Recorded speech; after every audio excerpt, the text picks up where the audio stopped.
No, stop.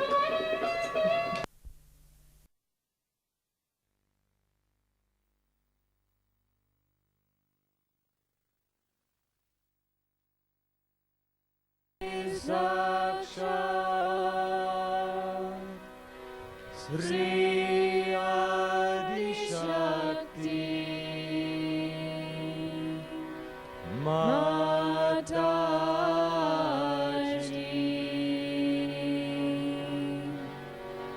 Sri Nirmala Devi Namo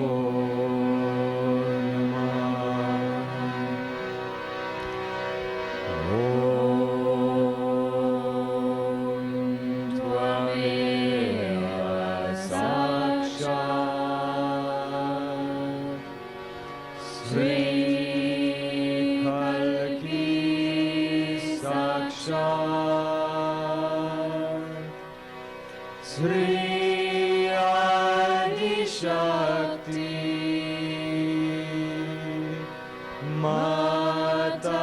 Mataji Sri Nirmala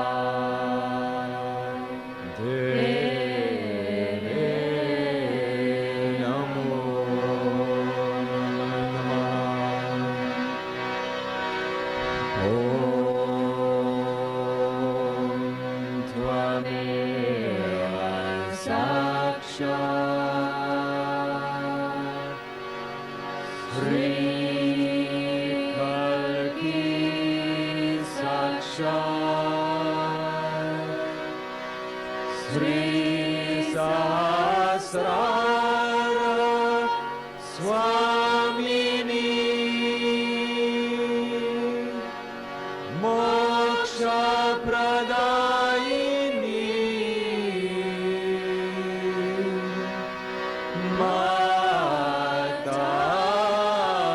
Mataji Sri Nirmala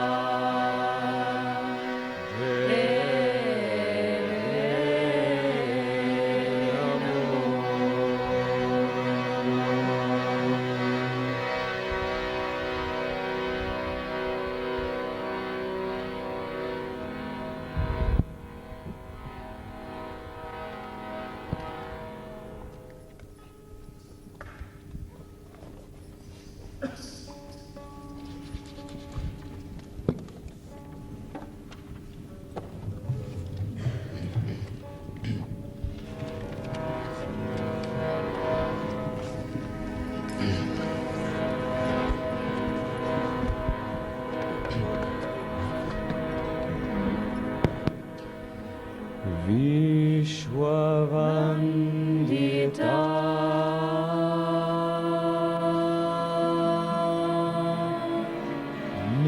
Nirmala Mata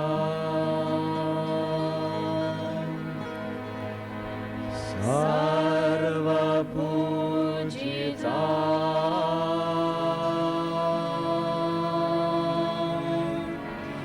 Nirmala Mata Brahma Swarupini Yoga Nirupini Shubhadam Varadam Namo Namah Vishwavandita Nirmala Mata Sarva Pujita Nirmala Mata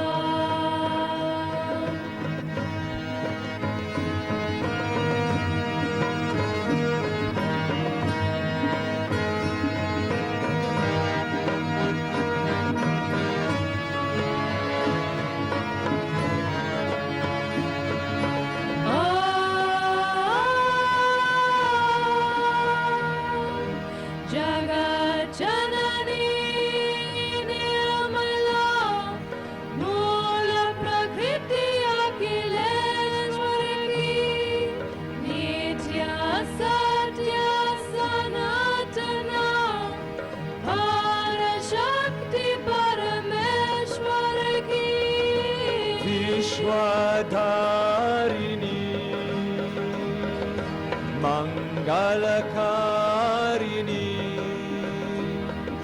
Shubhadam Bharadam Namo Namah Vishwavandita Nirmala Mata Sarva Pujita Nirmala Mata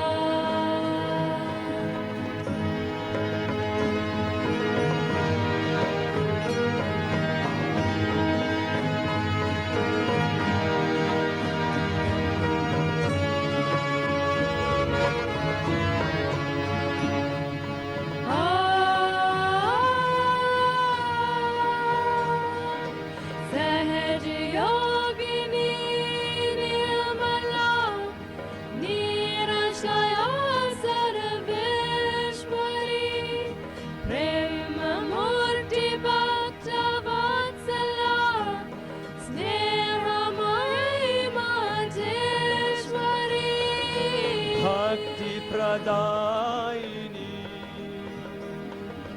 Mukti Pradayini Shubhadam Bharadam Namo Namah Vishwavandita Nirmala Mata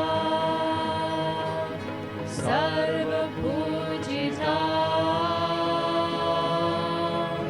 Nirmala Mata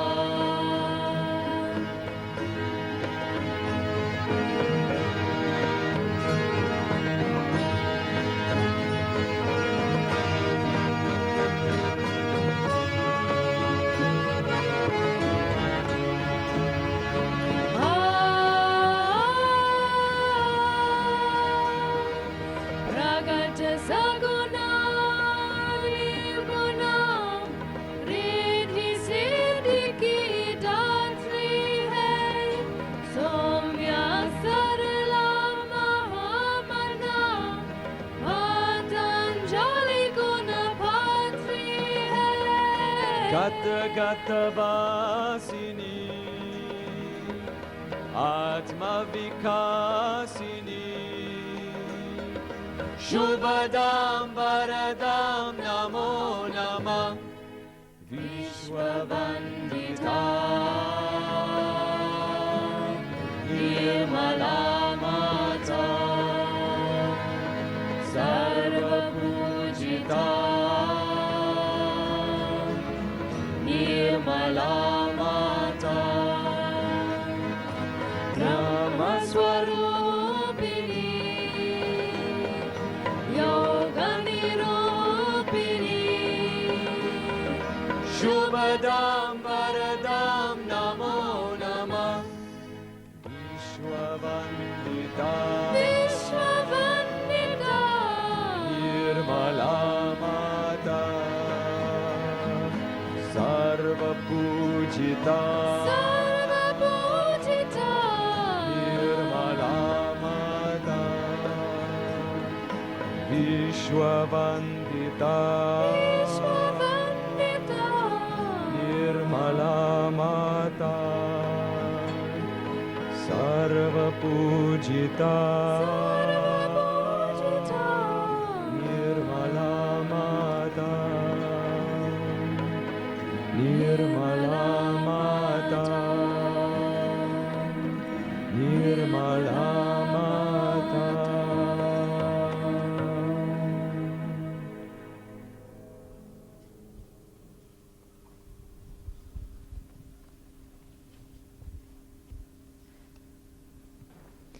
Welcome to this second program of Sri Mataji for Sahaja Yoga. We have a few songs to sing tonight for you, and the aim of them is that they go into the heart, they open the heart, and that's why we all enjoy singing them. The next song we have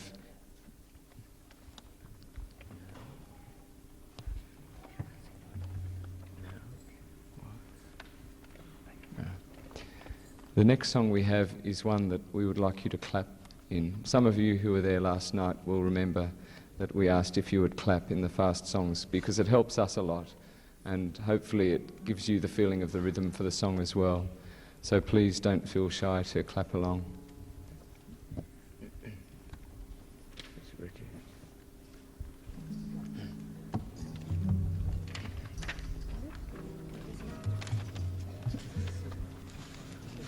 Mata or Mata.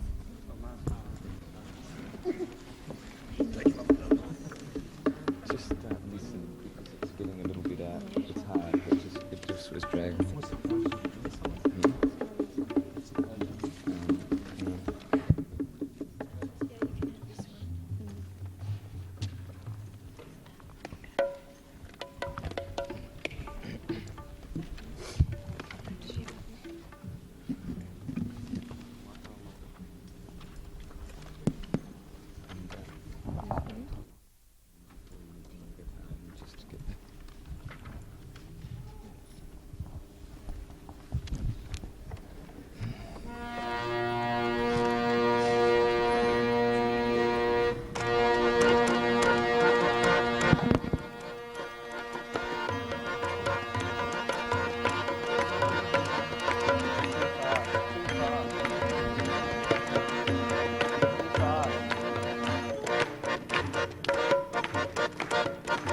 माता ओ माता हम तेरा करे जगराता ओ माता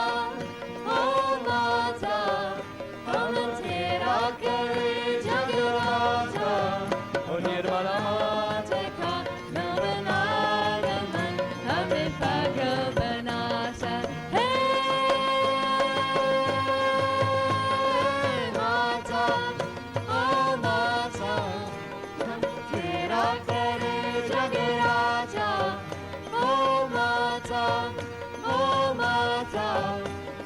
तेरा करे जगराता निर्मला माता का नवन आगमन हमें पागल बनाता है माता ओ माता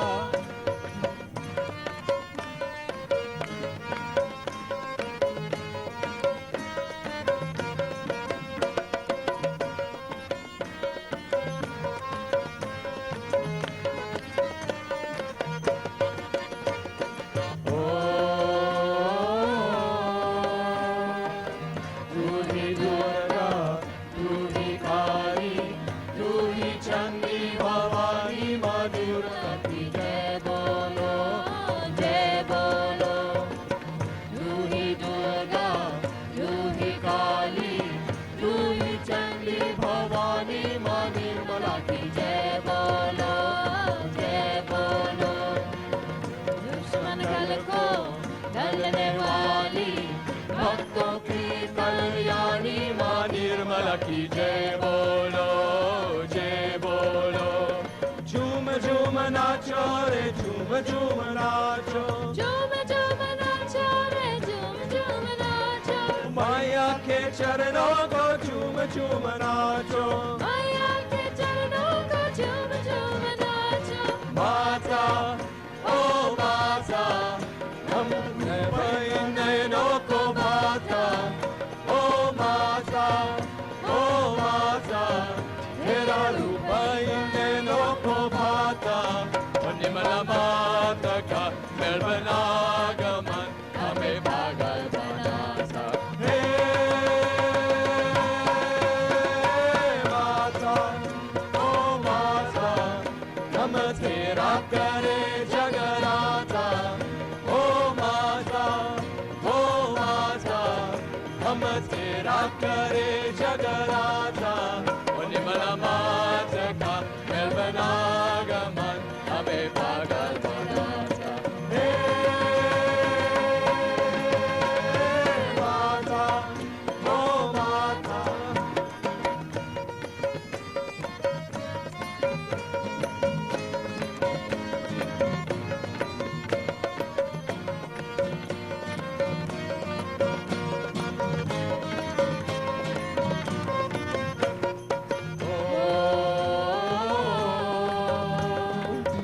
लाल चुनरिया लाल की नैना लाल की चरण रंगती माँ निर्मला की जय बोलो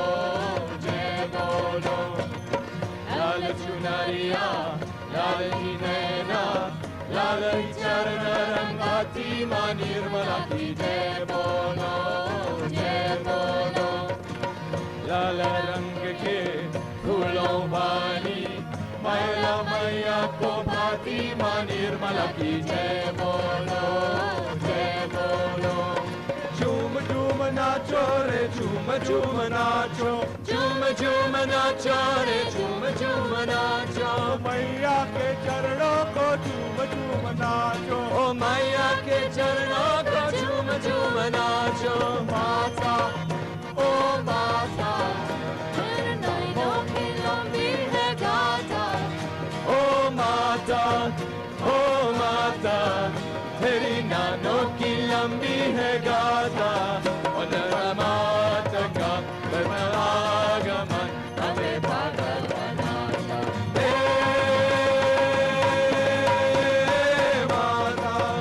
ओ माता हम तेरा करे जगराता ओ माता हम तेरा करे जगराता निर्मला माता का मैं बनागमन हमें पागल बनाता माता ओ माता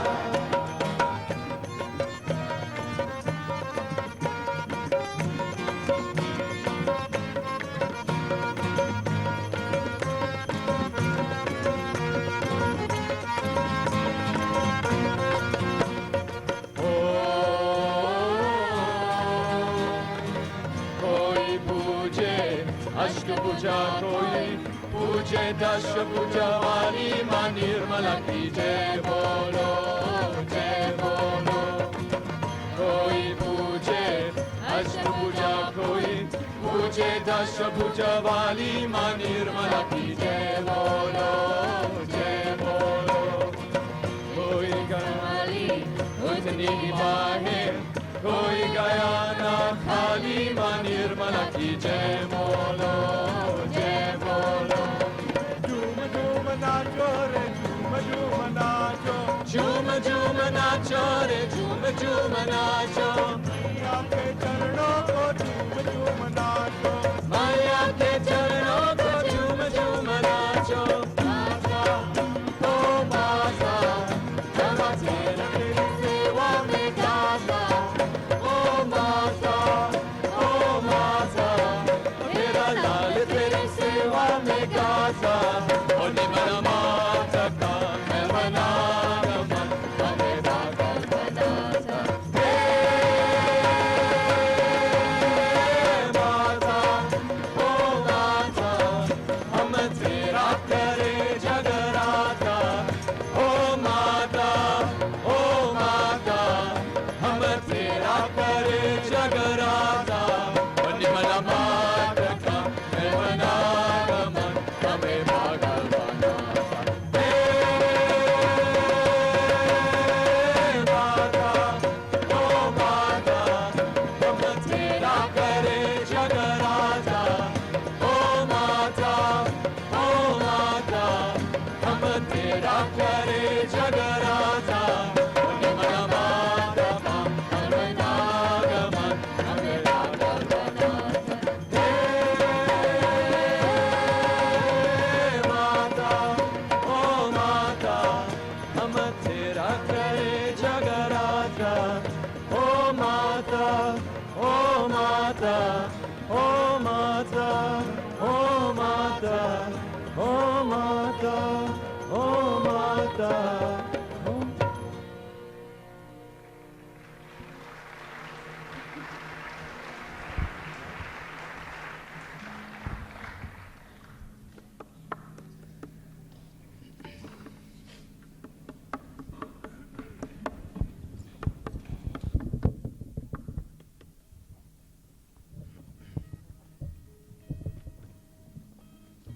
Good evening, ladies and gentlemen. I wish to welcome you here tonight for the second program of Sri Mataji Nirmala Devi's visit to Melbourne, and on behalf of the Sahaja Yogis of Victoria, we hope you have a very nice evening. And the ones that were at Paran Town Hall last night who've come will be very familiar with the shape of our programs, but in order that those who are here for the first time might know a little bit more about us and about the movement of Sahaja Yoga, I'd like to make a few introductory remarks. Now, Sahaja Yoga as such is really quite new in the world stage of yoga, and it really appears with the advent of Sri Mataji Nirmala Devi's movement into, as it were, the wider world from about the year 1971. Now, Sri Mataji is the distinguished wife of a very important UN diplomat who has now, of course, been knighted by the Queen. So she's a very established person vis-a-vis our connections with Britain. She's also regarded in her home country of India as the greatest living saint, which is, when Indians say that, really something to take notice of. Her yoga has to be distinguished from the yogas as we have come to know them in the circuitry of the yoga movement as it's come around the world since the middle of the 50s. Now, there are various yogas we know. Mostly people are aware, for instance, of the physical exercises and asanas of Hatha Yoga. We know that there is such a thing as Raja Yoga, which is to deal with the enlightenment of the mind. We know there's a Bhakti Yoga, which is a training of the emotions in a devotional direction. And there's Kriya Yoga, which in fact is about action. And of course, all of these are well known to the yoga interested public, but exactly what Sahaja Yoga is something beyond these, but integrating the positive aspects of all of them. Further, yoga has addressed itself as against the traditional religions as they've come down to us as a path of inner experience. It is beyond belief in the sense that it is not necessary for a person seriously interested in meditation, seriously interested in yoga, to acquire a belief system, which I think is the residue of what was originally direct experience. Now, most of our traditions, not only in the Christian world, but in Islam, in Hinduism, are based on practices which have been rituals handed down, and more it has become obvious that in many cases these practices, these sects, which have split up, of course, widely throughout the world of religious experience, are less connected with the founding, as it were, aspirations of the great gurus, the great teachers, than we would like to admit. And essentially, what the discontent that is evident in the modern seekers who are looking for something deep is that they are deprived of a sense of connectedness with the reality which they're moving towards. Now, this is a condition of modern human beings. It's a condition that we are born into in our culture, in the Western sense of the word, which is highly materialistic. It's directed always to the outer.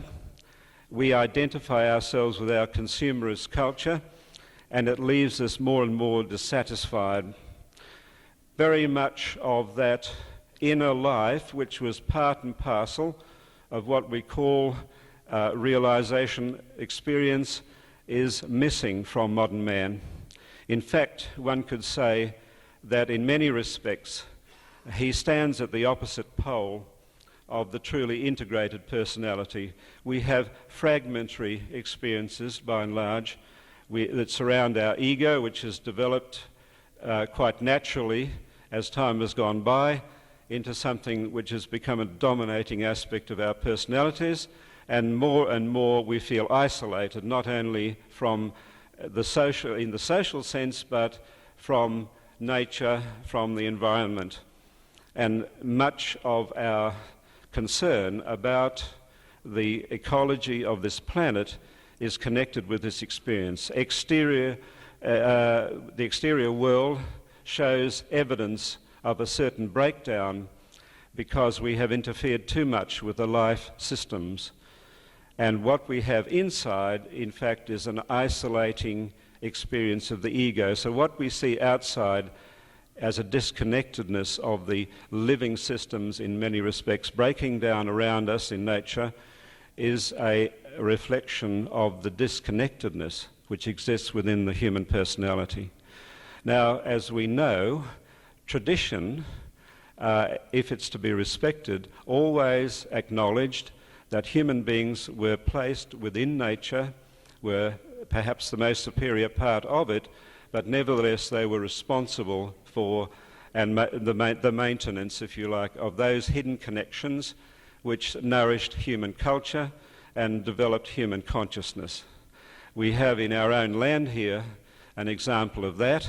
There's not much left of it now, but we had in our Aboriginal tradition in its heyday a sense of deep connectedness with the land and with the essential spirituality of the country, and through this and through the rituals and all the practices that went on, the Aborigines felt themselves deeply connected. This has got nothing to do with our opinion of what we think Aborigines should be now. It is something which carried them forward through at least 100,000 years of their own culture and experience in social life.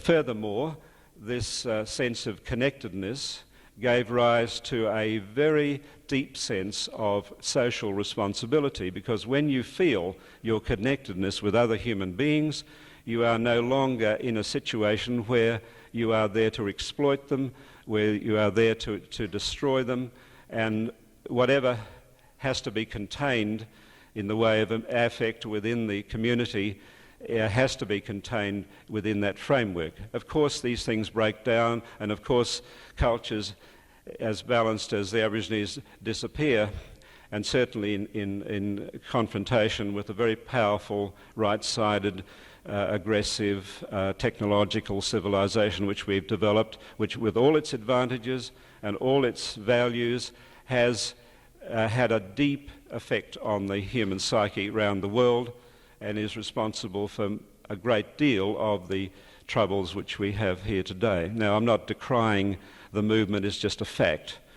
But in the process of, in all this difficulty of the 20th century and now reaching the end of it, and we look back on those years where we've had these appalling world wars, we've had these crises of depression, we've had breakdowns in the social fabric all around the world, we know instinctively, even if we are not actually studying the facts, that there is a deep malaise within the human condition on our planet, and this century has exposed that malaise in a way which is enough to convince us that we have to do something.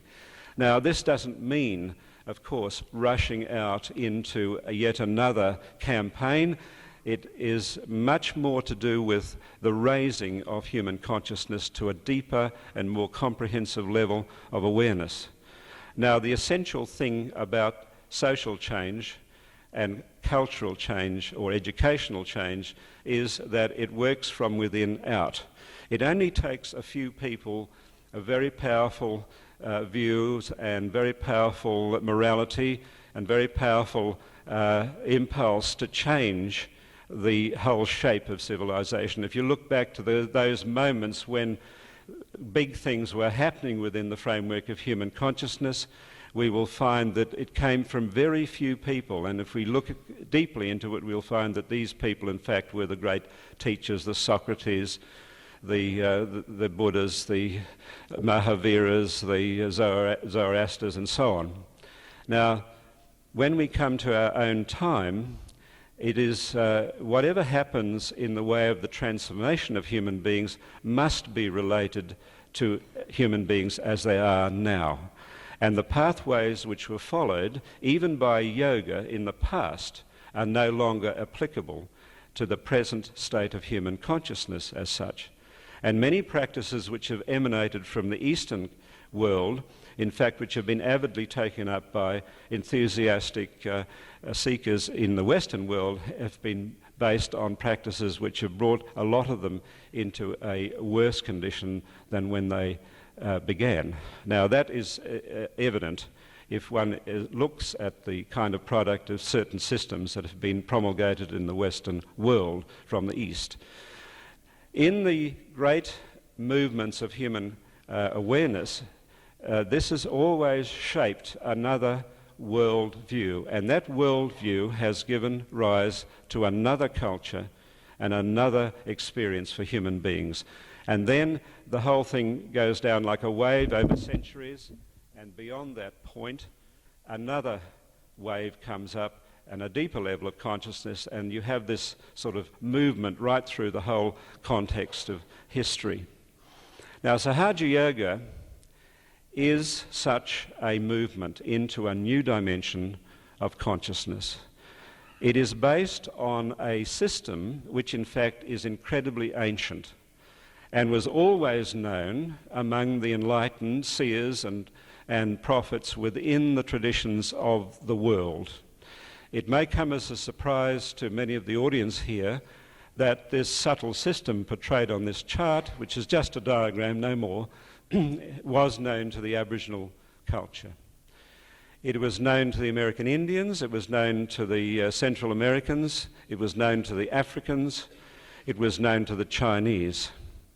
And even today there are remnants in the anthropological sphere, which persons working in universities can investigate, that evidence of this awareness that within the human being existed a subtle energy system which was at the basis of all movements of consciousness. Now, the fact that we haven't got in our medical tradition a clear notion about life is no barrier for the experience which exists within the framework of our own perception.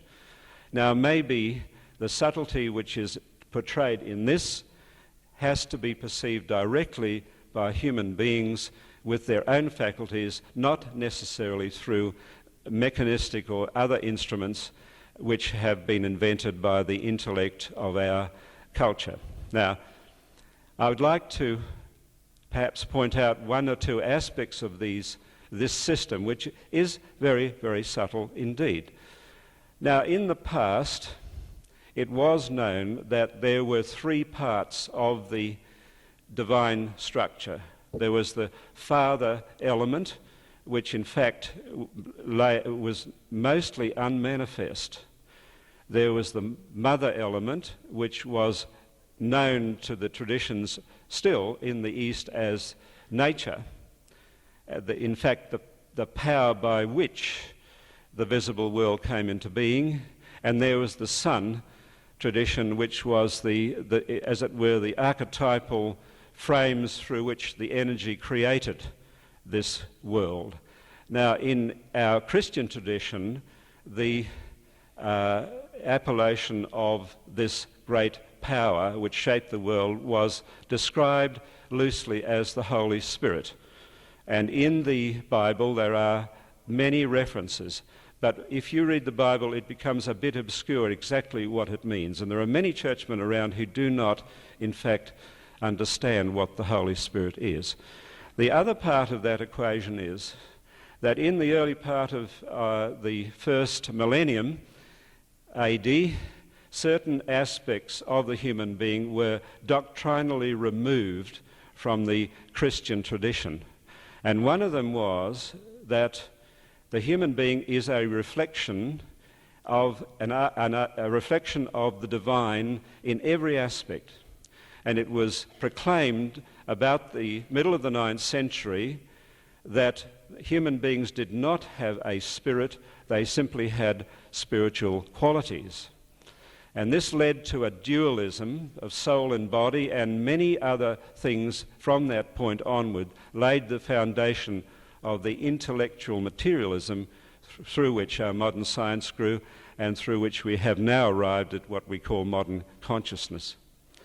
Now, when Socrates was teaching, he realized that thinking was becoming a dominant creation, if you like, in the processes of the human mind. And he used thinking. If you read the Socratic dialogues, you will find that most of the aim of Socrates was to understand the nature of the human being. And through this peripeteia, which means the sort of movement, of course the philosophers walked up and down, the philosophers walk in Athens in discussion, because movement actually stimulated thought. They came to the view that the value of thinking was to reveal the inner human being. And Socrates, through his amanuensis Plato, actually came up with an image of the human condition, which in fact describes our world fairly clearly. And that image was that we live in a sort of cave which is illuminated from the entry, which is the behind us. We see certain figures and shadows on the walls. People are holding up various things. That is an image of the state of reflection of the sense world and the intellectual world vis-a-vis the archetypal world. And he described what would happen if somebody who freed themselves from the bondage which held them within this state actually walked to the mouth of the cave and perceived the sun of creation as it was. He'd realize that he'd been living in a kind of darkness. Now that all changed dramatically when Aristotle perceived that the art of thinking, in fact, was a means by which we could understand very clearly the outside world, and the attention shifted to that with the achievements that followed. Now, in the development of thinking, of course, we have a very sharp development of the human ego, and the two very, very much go together. And you may find the extremes of intellectuality often go with the extremes of egoism and consequent imbalance in the human system. Now, this has covered up our perception of what goes on in the psyche, and in this century we have had great psychologists like Carl Jung who've rediscovered that there is an inner world. It doesn't present itself necessarily directly to our senses. It works through us and it influences our behavior, and much of it is totally unconscious to us. It makes occasional references to our perception through dreams, but otherwise remains totally unconscious. Now, let's look at this diagram.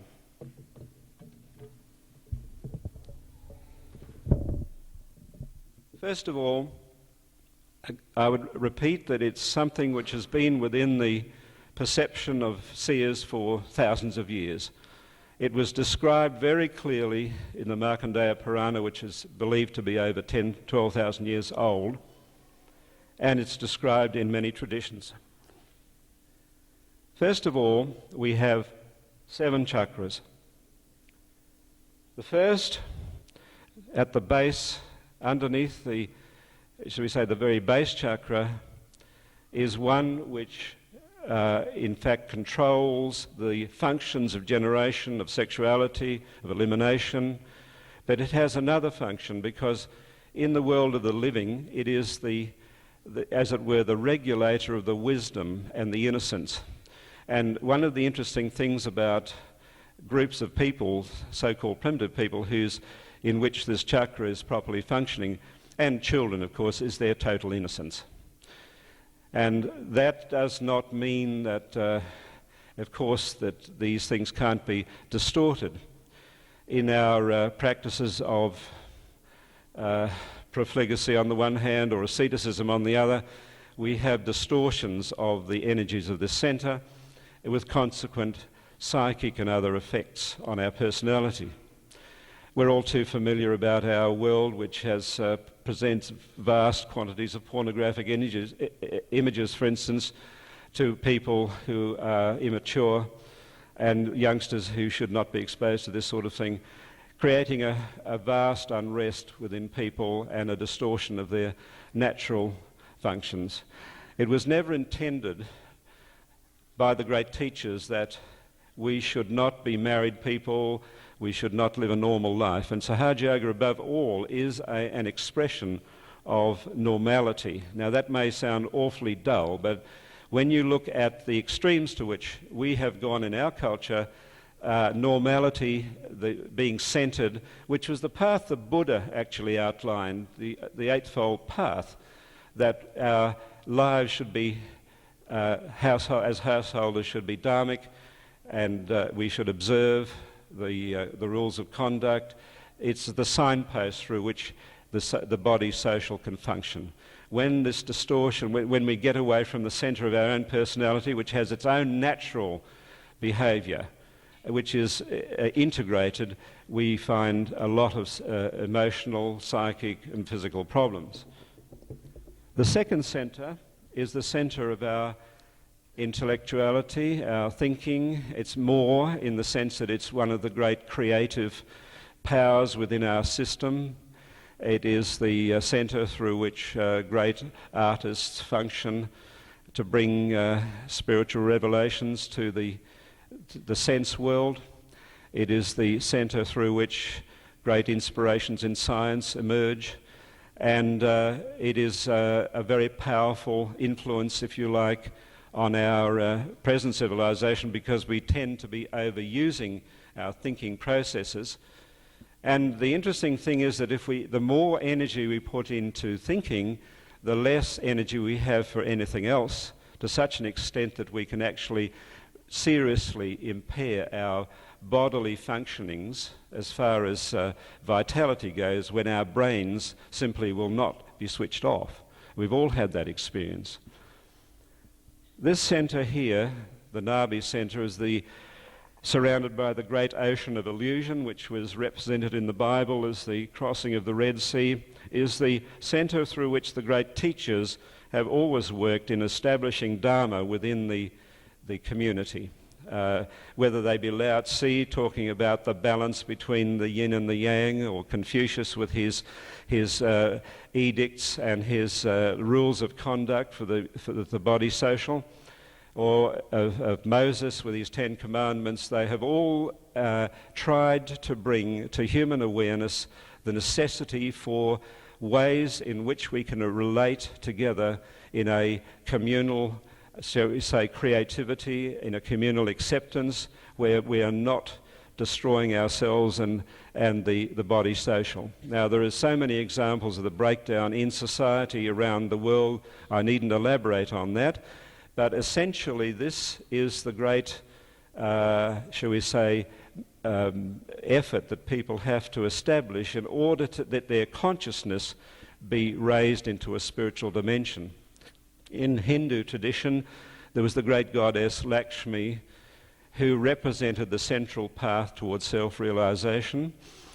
We also have here on the left-hand side the center of the great teachers.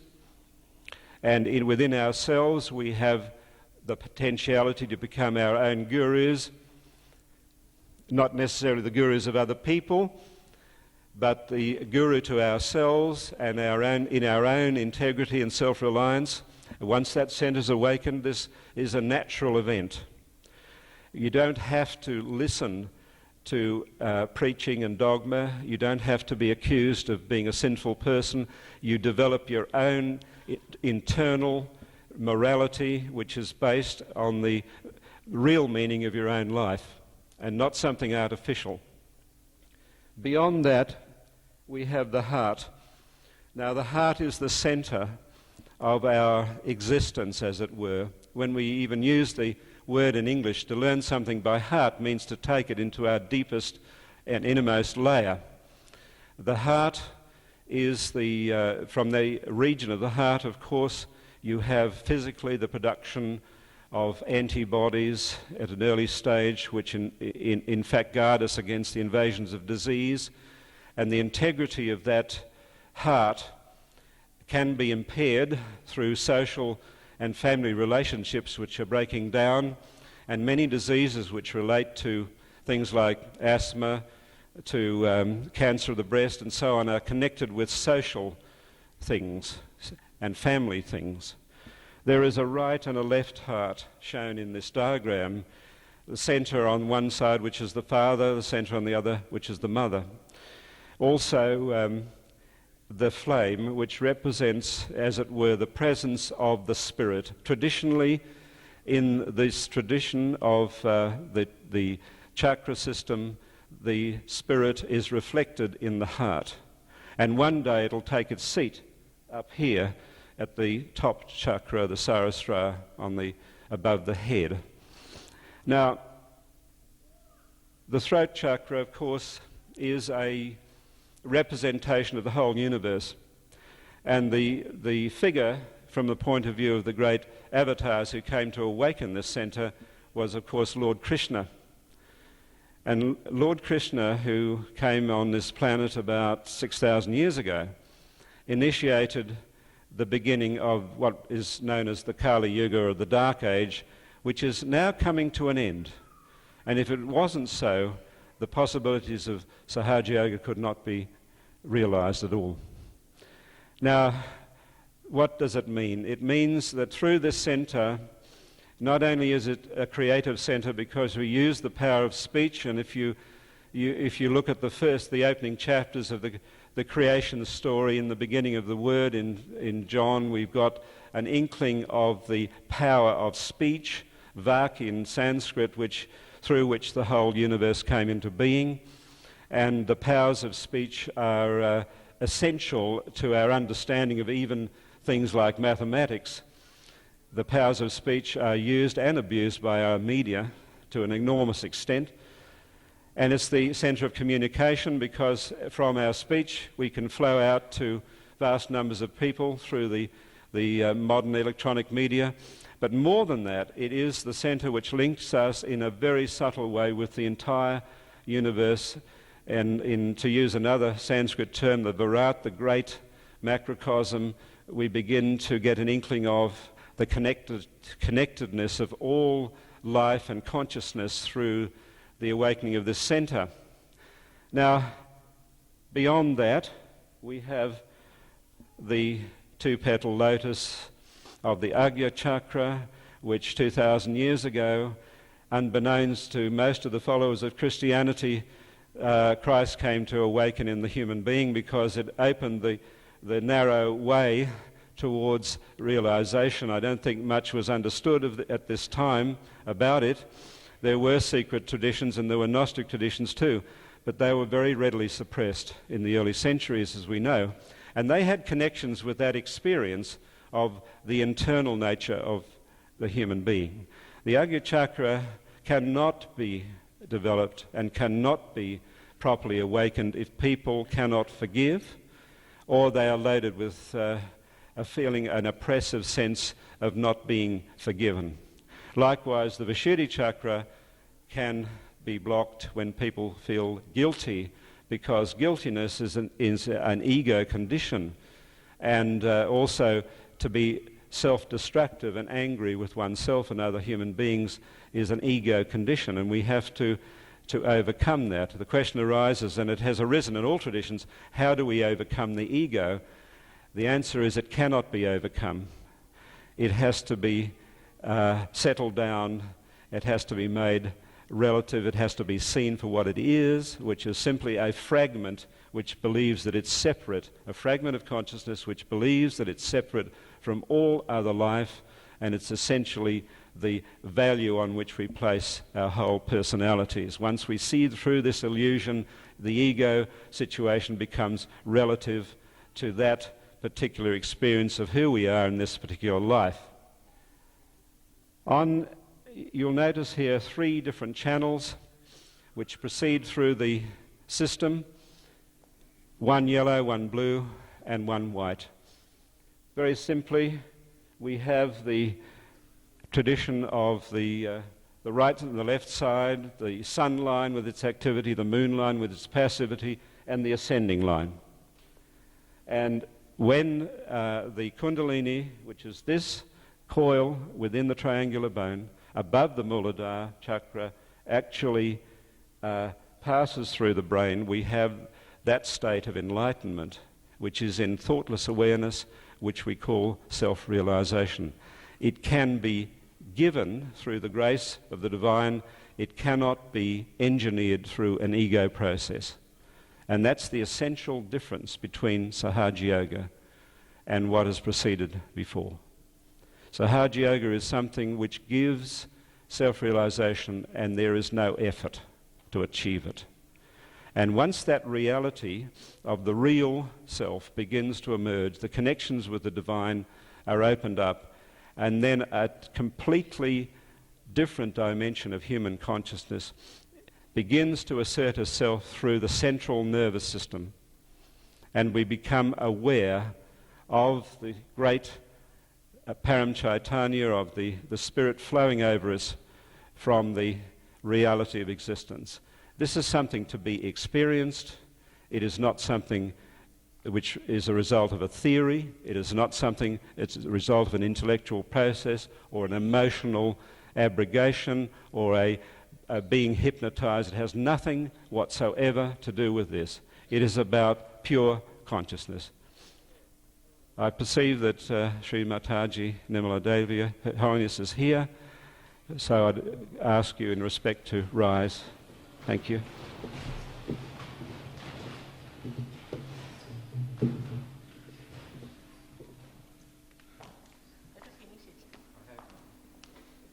you remove my photograph?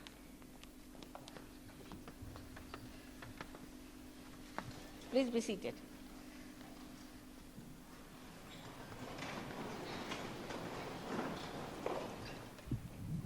Just finished it? What happened? It's finished now?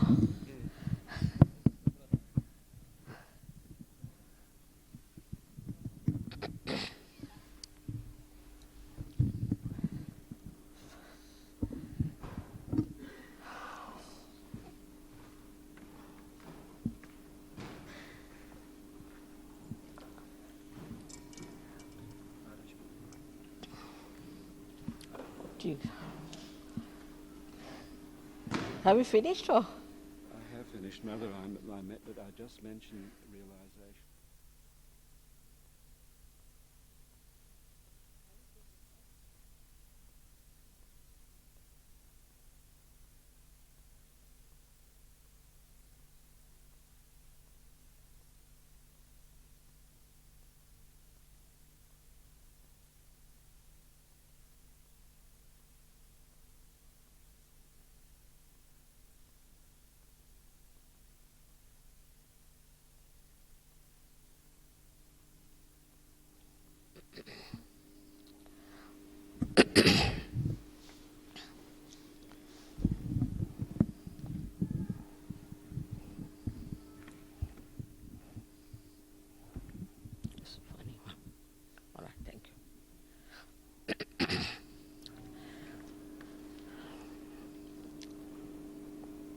I bow to all the seekers of truth.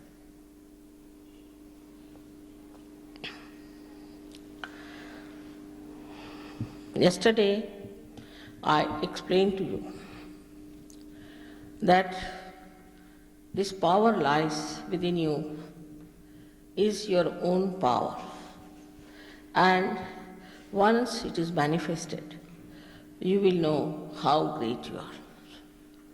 Just now, you are just thinking that you are an ordinary human being. But once you are connected to the mains, then you realize what you are. Like this instrument is. Without it is connected to the mains, it has no meaning. And then you understand your meaning. From human level to a higher level, you have to move to know what is divinity is. This is a happening, this is a becoming. Like a seed becomes a tree through a living process, you have to become the spirit.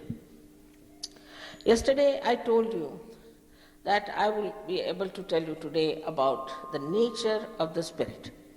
What is the spirit? Of course, English language, as you know, it has its limitations. Spirit means Atma, the spirit, which is the reflection of God. Also, spirit means alcohol. Also, it means a spirit, which is a dead thing. So, we have to now know only about the Atma, the one which is the self within ourselves. When you are enlightened by the awakening of this power within you, then the light of the spirit comes into your attention, and then your attention becomes enlightened.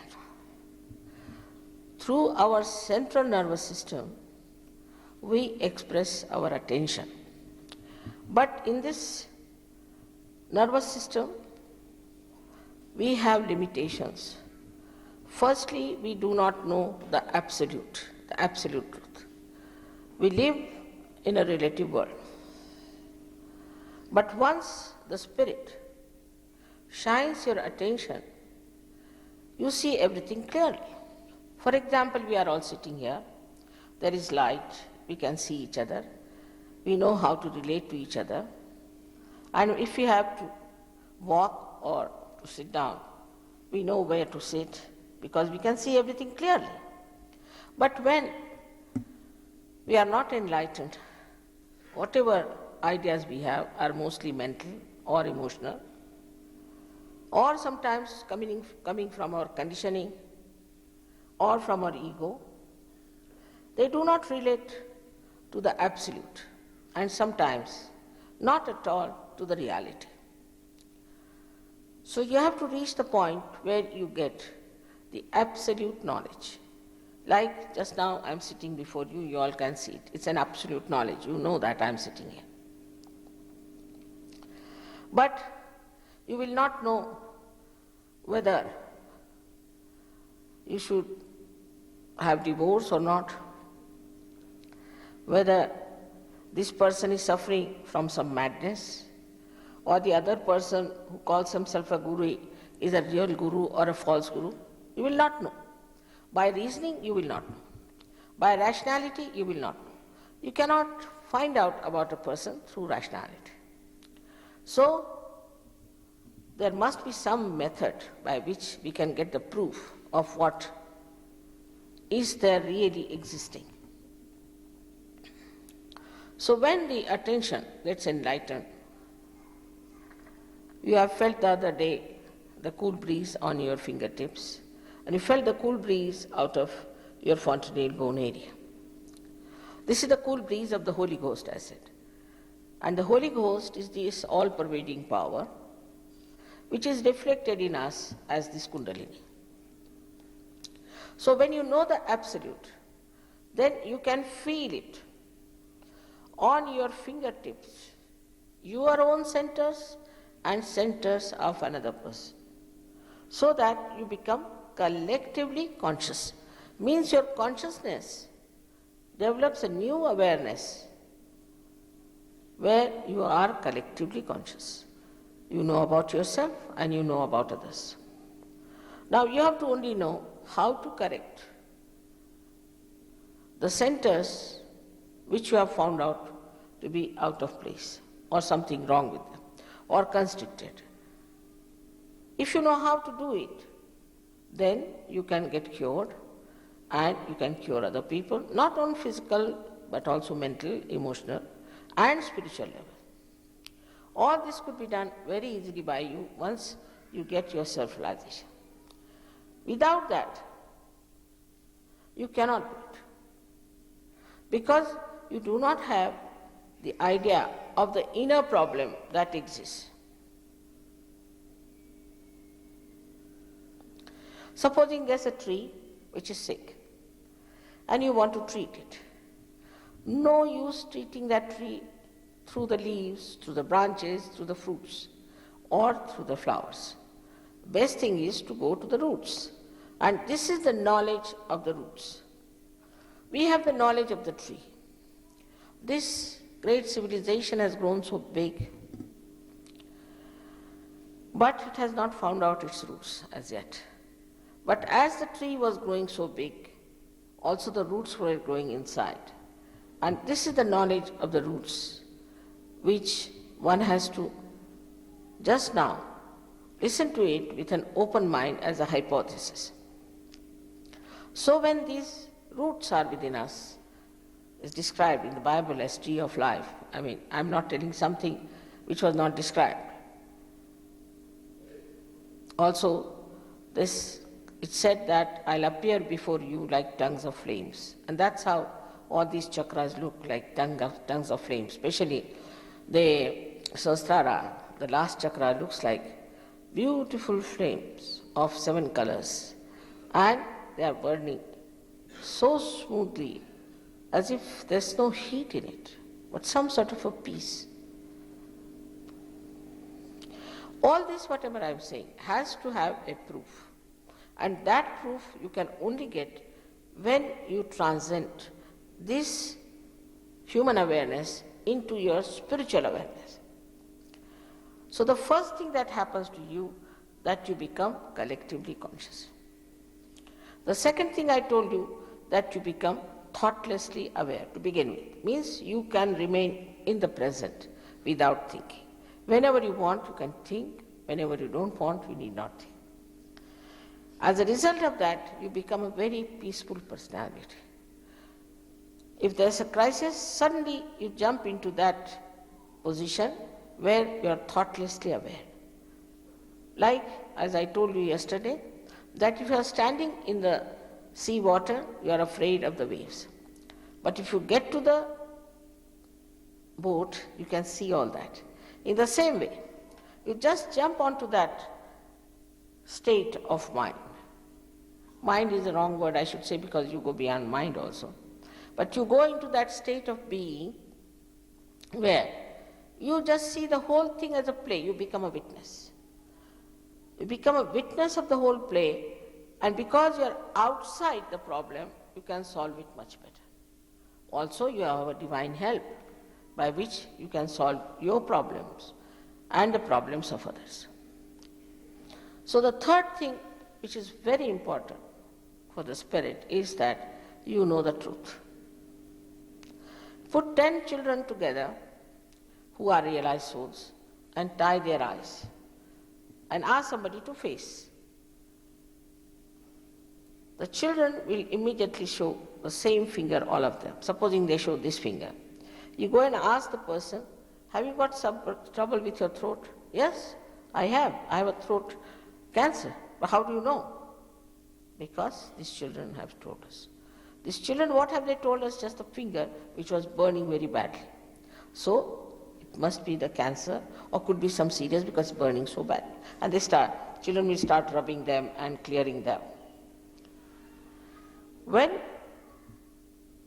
you know gradually through experience that whatever you are recording on your hands is the truth, then you start accepting it as the truth. Then your awareness, that is human awareness, goes to a new awareness called as vibratory awareness. When your hands are vibrating, you are feeling this cool breeze in your hand, and you can feel your own centers and the centers of others. Sometimes they burn, sometimes you get a kind of a tingling, sometimes you get pins and needles, or sometimes you also get a little burning.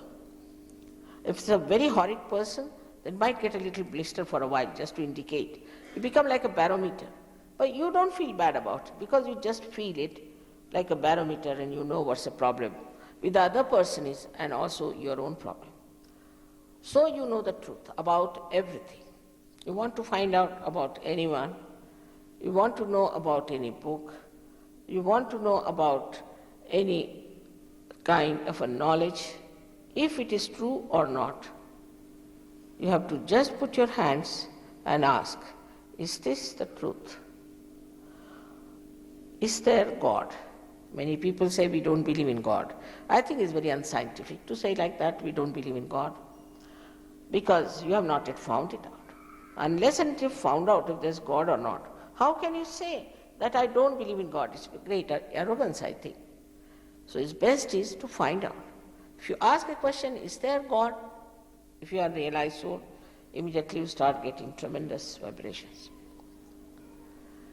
That is how it works. And gradually, you don't have to see on your vibrations, but you just know the truth. You just know it. What is the truth? Immediately, as soon as you see the person, you know about it. As soon as listen to someone, you know about it. It becomes very clear and vivid.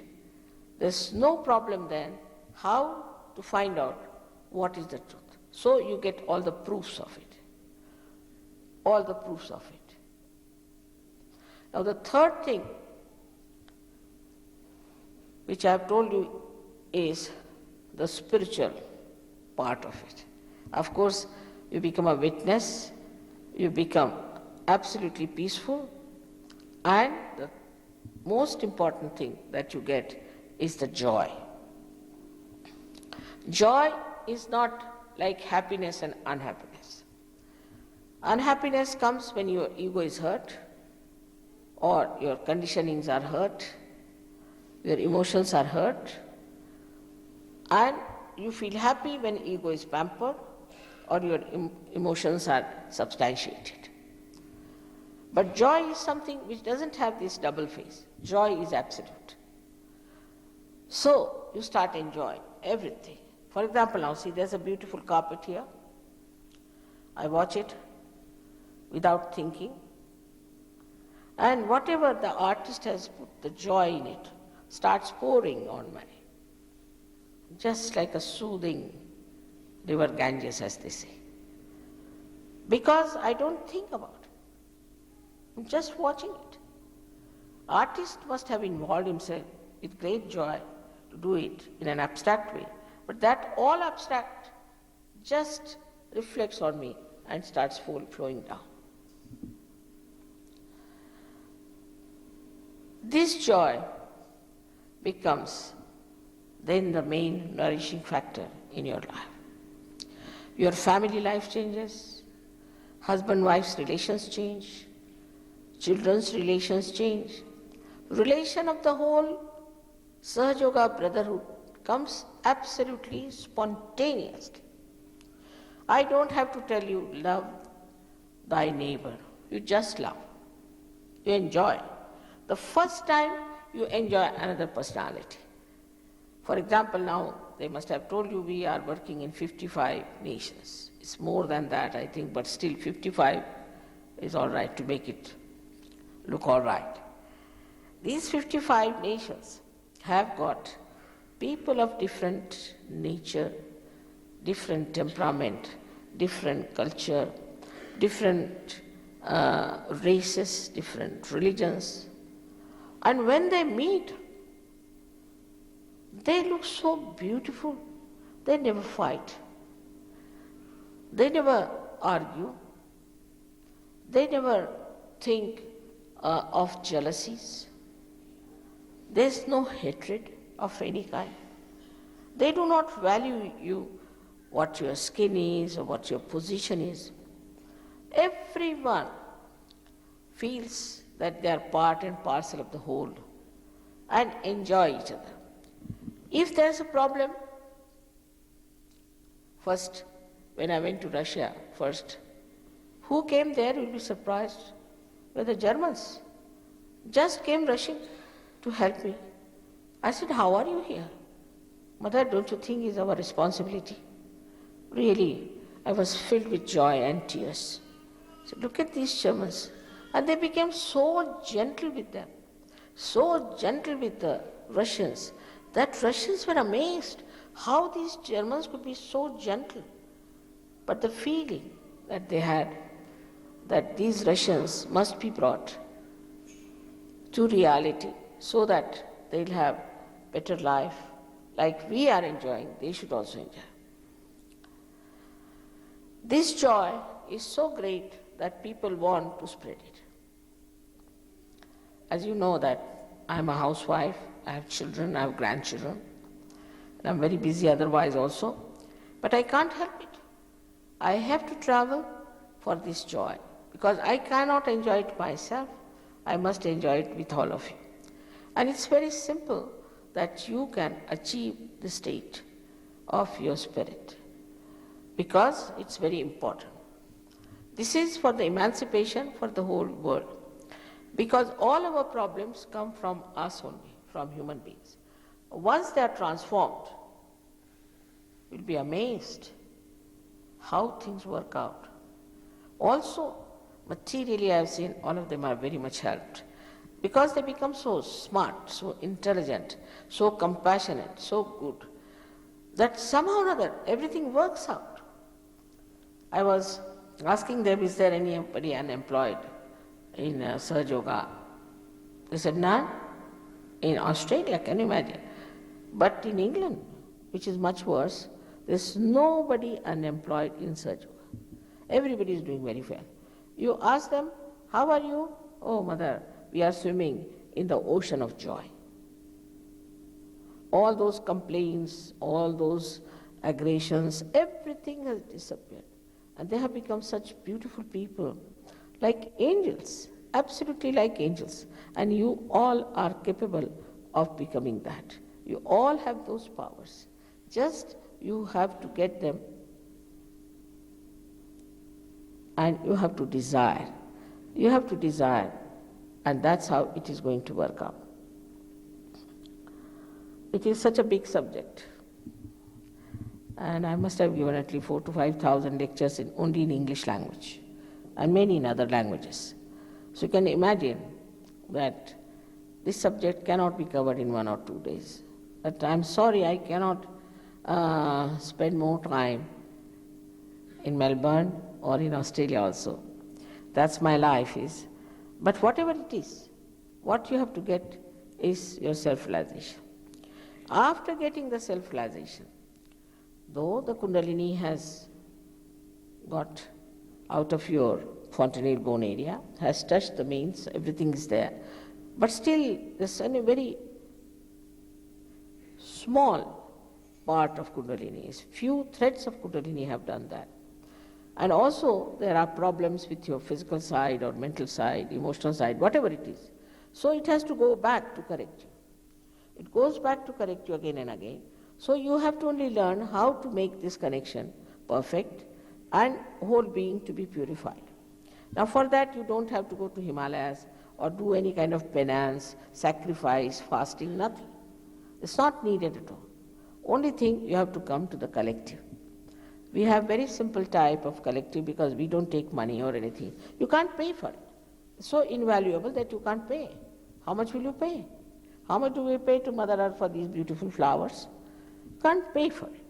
So people who are Sahajogis have somehow or other gathered a little money and they have a little place where they are having meditation for them. It's a humble place. You should humble down and come there and join the collective. Once you join the collective, you will be amazed that you will be cleansed automatically. Automatically you will be cleansed. Also they will tell you how to meditate at home. Just try and you will be amazed that you are really glorious, you are really beautiful, and there is a purpose to our life. We are not born just by chance. There's a very big purpose, and when you discover that, you know your value and your identity. So may God bless you. I'm very happy today you are all here. We should now have the session for meditation by which I'm sure you all can get your realization. I have no doubts about it.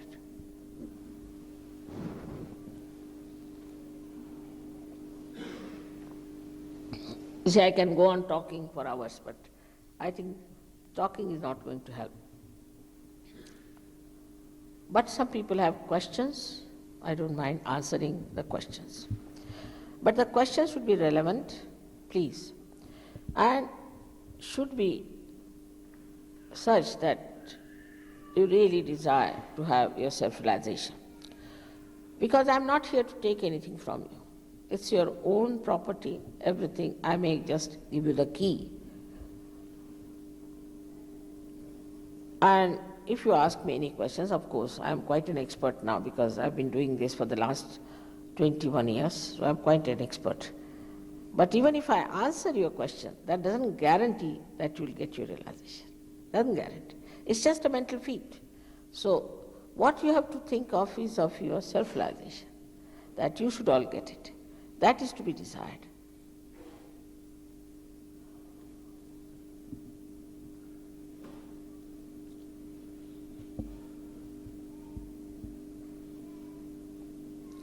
Doesn't appear to be any questions, Sri Mataji.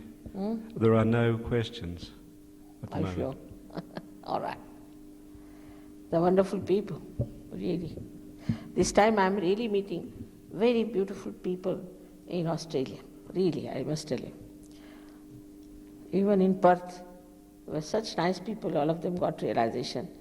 And yesterday also you saw how everybody got realization. But now the connection has to be established permanently. For that you have to give some time. That's the main thing. We don't give any time to ourselves. After all, we have these watches all the time to save the time. But to save the time, to waste it. We have to give little time to ourselves, to our realization. And morning and evening, say 5 minutes in the morning and 10 minutes in the evening, if you do meditation at home, is all right. Once a week they meet where you can go. They'll give you all the necessary information that you want, whatever you want. And you don't have to pay anything. If they ask any money, you let me know. They will never ask.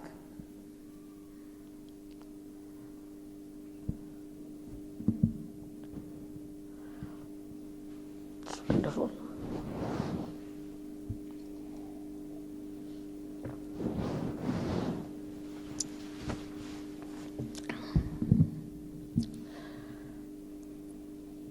So at the very outset, I have to tell you that I respect your freedom. Human beings have been given freedom to choose. And I cannot force on you self-realization. No, I cannot. It cannot be done. So you have to have that desire within you. And Kundalini is the power of pure desire within you, because all other desires are never satiable in general. So you have to have desire within you that you want to have your realization. Now the first condition is that you have to be absolutely self-confident. You shouldn't have diffidence about yourself. How can I get it? How will it work it out? We have so many ideas about ourselves and we start judging ourselves. Please don't judge yourself. Your Kundalini will judge and she will tell you what is wrong with you and she will manage you. She has been waiting all these years to give you this second birth. She is your mother. She will find her way and she'll manage everything. You don't have to trouble yourself and tell yourself that this is wrong with me, that is wrong with me. So first of all, you must have full self-confidence that we are going to get self-realization and that we are going to grow completely into our spiritual awareness. You have, please, that confidence in yourself. Whatever you might have done, forget it at this moment. You have to be in the present, and here you are perfectly all right and suitable for your ascent. Another thing is that you don't have to think you are guilty. This is also another, I think, like a fashion. Everybody feels guilty. What is there to feel guilty? What wrong have you done? After all, you are human beings. If the human beings make mistakes, what's wrong with that? You are not gods. If you have done mistakes, it's all right. Forget about it. But don't feel guilty. If you feel guilty, then this center here on the left side catches, which is a terrible center because it gives you horrible diseases. like angina, it gives you spondylitis, also it gives you lethargic organs. So please don't feel guilty. I don't know how this idea came into the people who were in charge of religion and God, that you all should feel guilty. Is wrong. Absolutely wrong. That you should suffer, this is another wrong. Christ has suffered for us.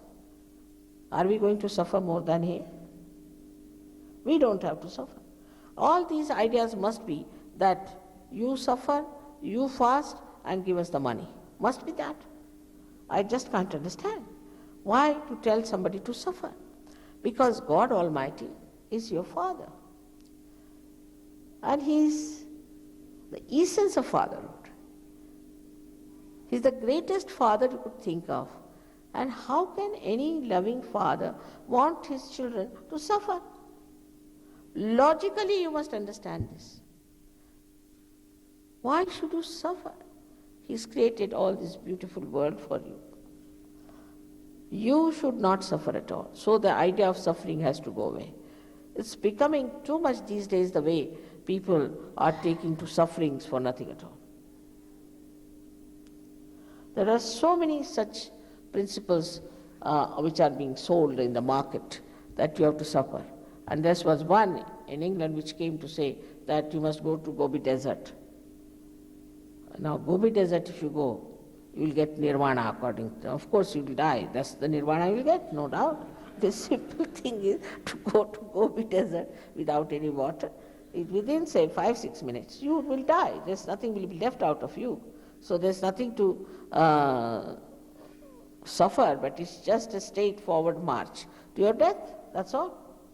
So all these nonsensical ideas are to be given up. Nobody has to suffer.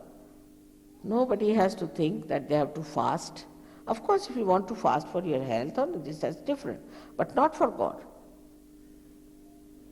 It's something so absurd and ridiculous.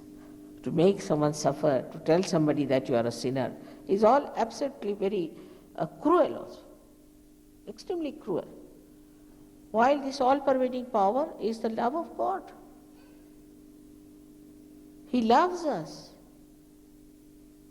This is what we should see in any person who talks of God or talks of religion.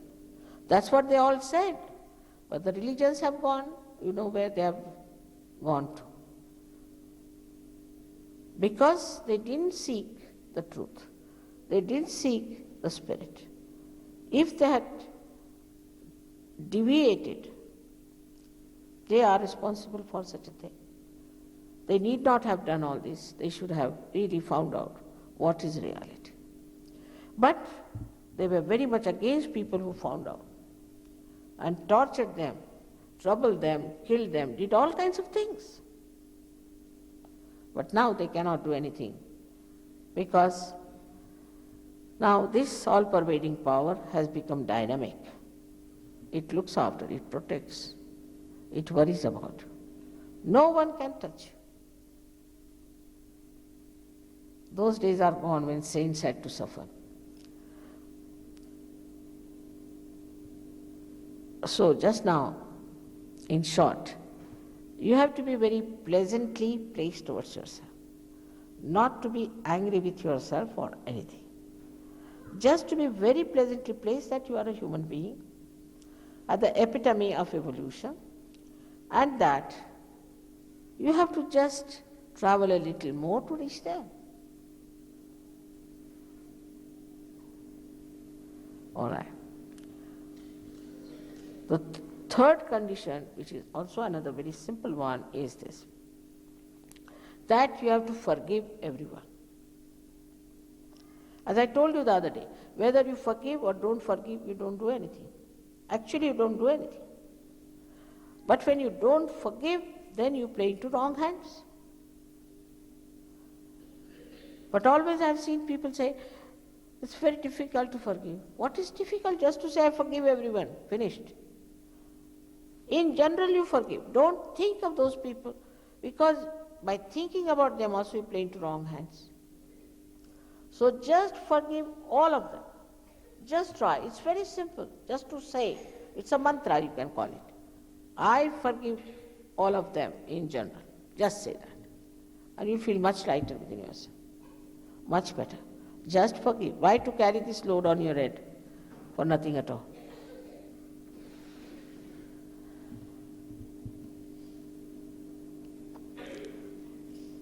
I hope you will fulfill these three conditions, which are very simple. One is the self-confidence, second is no guilt, and the third one is forgiving everyone. All right. So now we are placed very pleasantly towards ourselves, and we are sure we are going to get our self-realization. We have to enter into the kingdom of God. How can you be guilty?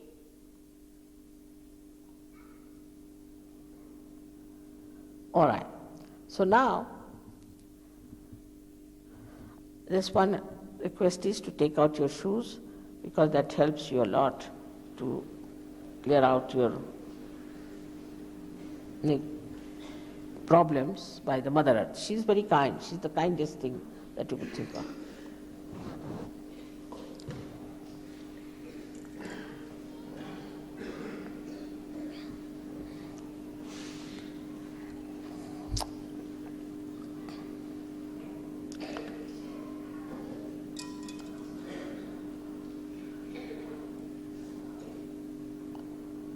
Now, please put both the feet apart from each other, because the left side is for your power of desire, ordinary desire. Kundalini is for pure desire. And the right side is for your action.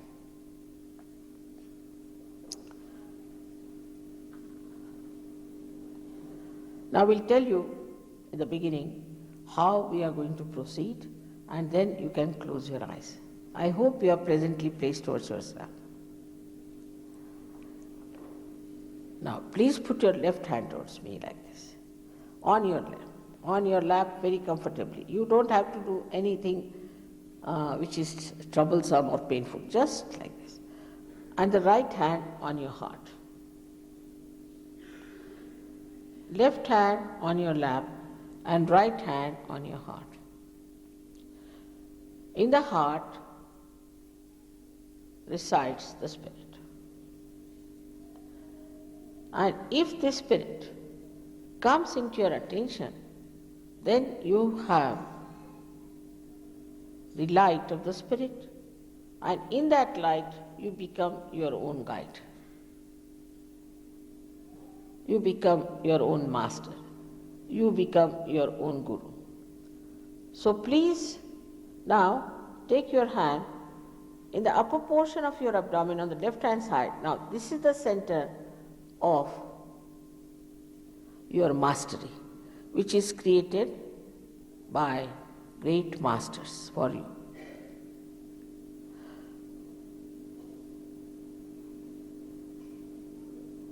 Now please take your right hand, the lower portion of your abdomen on the left hand side.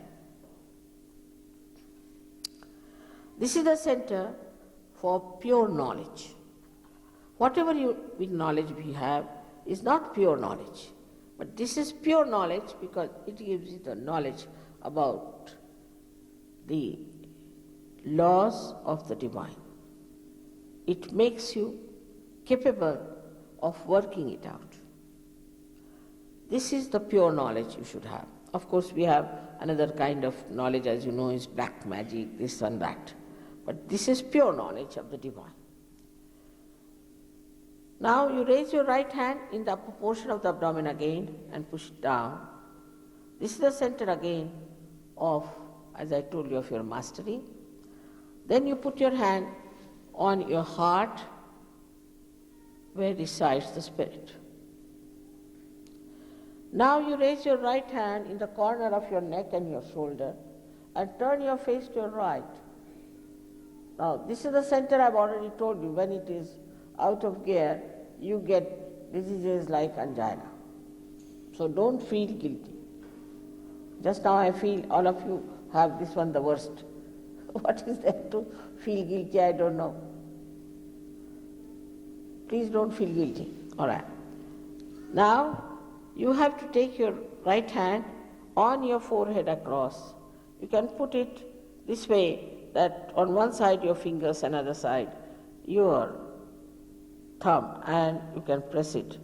Now bend your head slowly forward as far as possible. This is the center where you have to forgive everyone. Now, please take this right hand on the back side of your head, on the optic lobe, and hold it tight. Now, push back your head as far as possible. Now, this is the center where, without feeling guilty, without counting your mistakes, just for your own satisfaction, you have to ask for forgiveness from this all-pervading power of love. Now the last center is the most important. Stretch your hand, stretch your palm, push back your fingers. Put the center of your palm on top of the fontanelle bone area, which was a soft bone in your childhood. Now put down your head as far as possible. Press it hard by pushing out your fingers only. That's important. Now push the scalp and move it 7 times clockwise. Slowly move it 7 times clockwise. Please put down your head. Put down your head.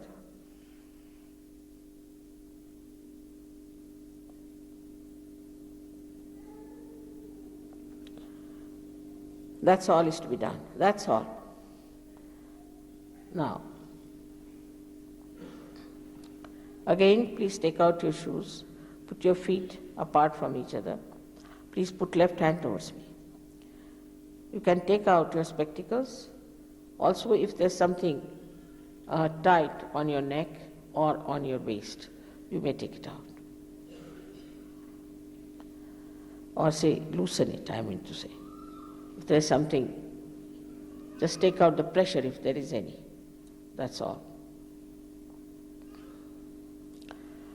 Now, please put the left hand towards me on your lap comfortably and the right hand on your heart. Close the eyes. Please close the eyes and don't open them till I tell you. Please close the eyes. You can remove your spectacles also. Now here, you have to ask me a very fundamental question about yourself. 3 times in your heart. You can call me Mother or you can call me Sri Mataji. Now the question is, Mother, am I the spirit? Ask this question 3 times.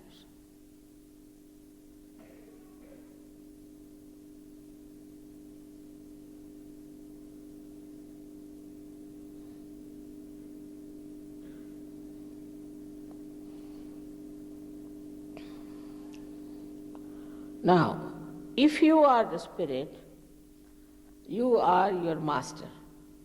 So please take your right hand, the upper portion of your abdomen on the left hand side. Press it little hard. Here you have to ask another fundamental question in your heart. Mother, am I my own master?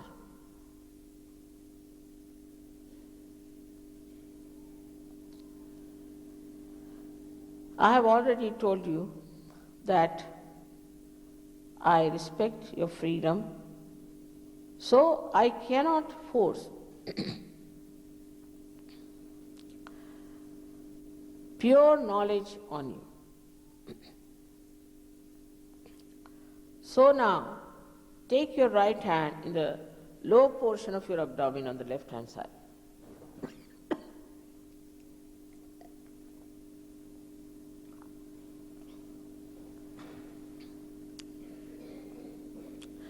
Press it hard. Here you have to say, you have to ask, because I cannot force pure knowledge on you. 6 times, because this center has got 6 petals. Mother, please give me pure knowledge.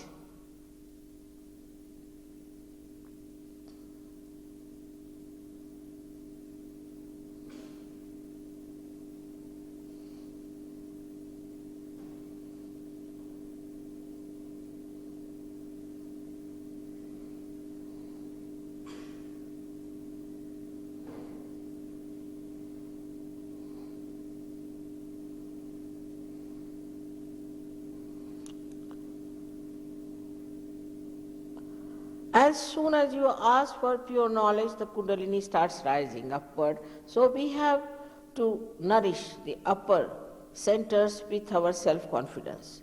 So please take your right hand in the upper portion of your abdomen on the left hand side, press it. And here you have to say with full confidence 10 times, Mother, I am my own master. Mother, I am my own master. Or, Mother, I am my own guru.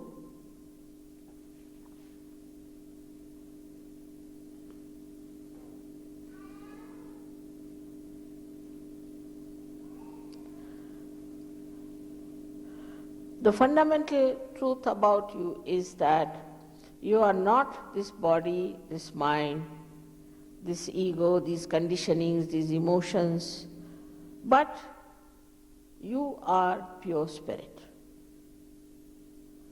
So now raise your hand on top of your heart, and here you have to say with full confidence again 12 times, Mother, I am pure spirit. 12 times, Mother, I am pure spirit.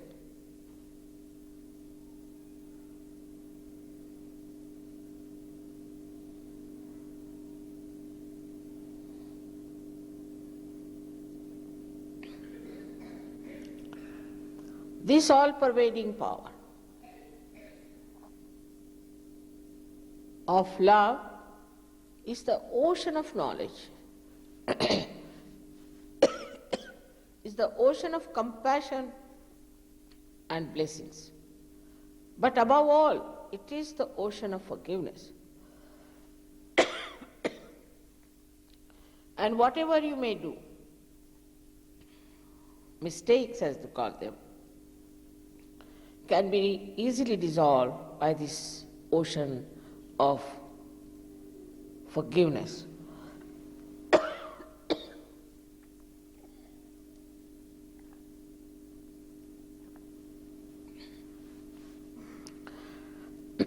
So now raise your right hand into the corner of your neck and your shoulder and put your head to your right.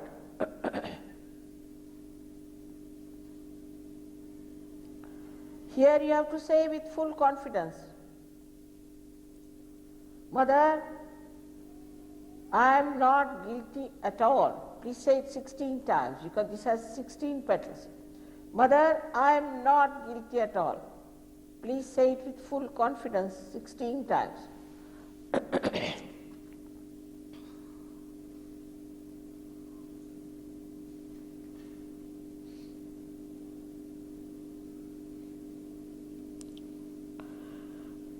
I have already told you, whether you forgive or don't forgive, you don't do anything.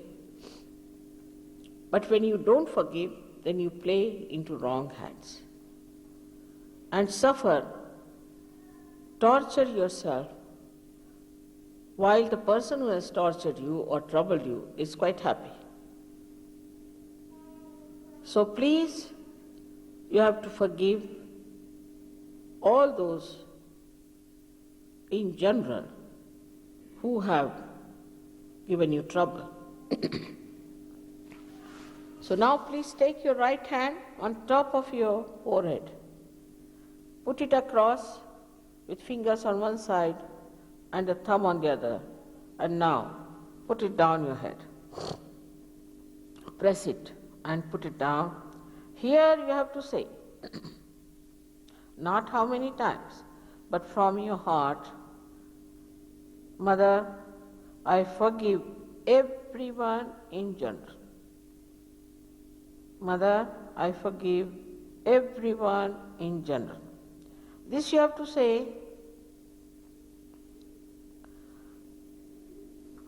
with full confidence, with your heart, from your heart. Not how many times.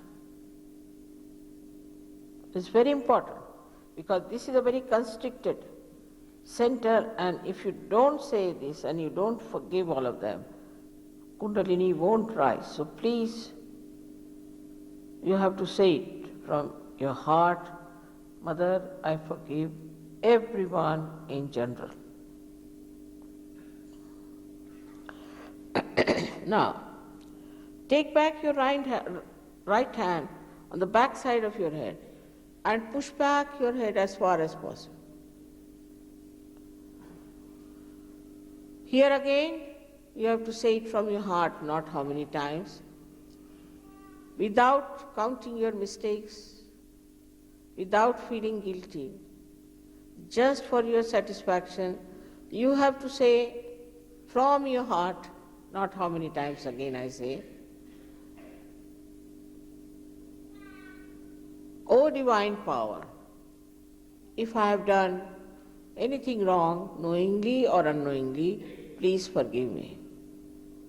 O divine power, if I have done anything wrong, knowingly or unknowingly, please forgive me.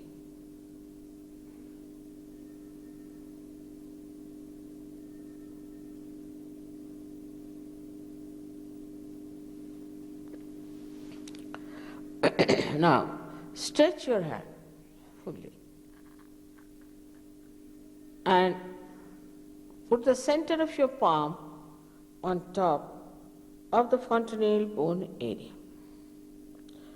And here you have to push back your fingers and put down your head.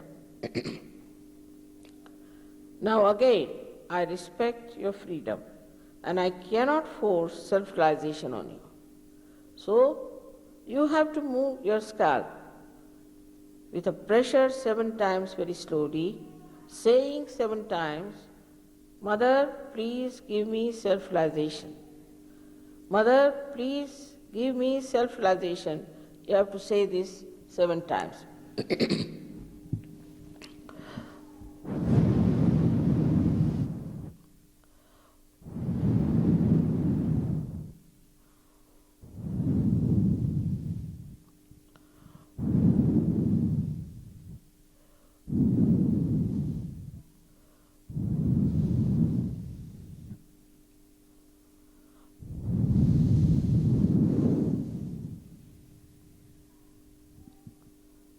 Now, please take down your hands. Please open your eyes slowly. Please put both the hands like this towards me, little higher. Now watch me without thinking.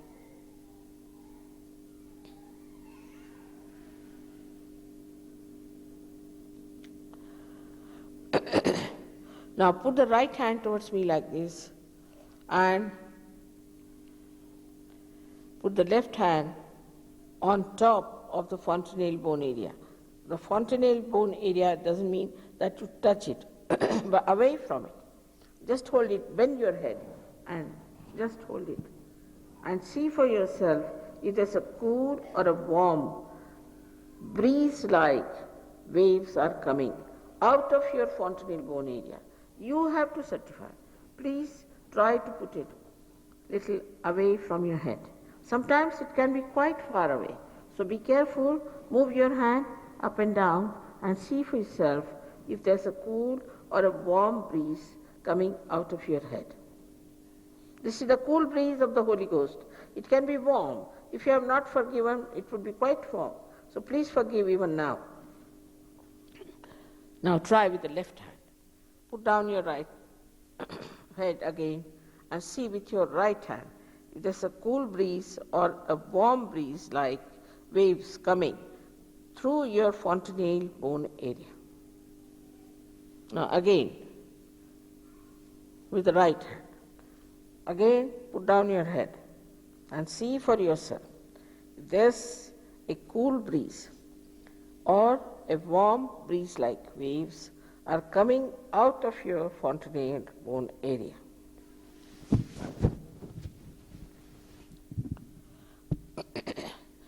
Now, raise both your hands towards the sky. Push back your head.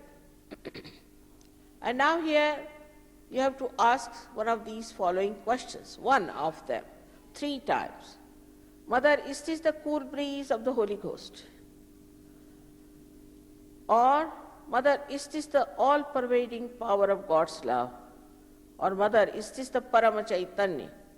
Is this the Brahma Chaitanya? Ask one of these questions 3 times in your heart.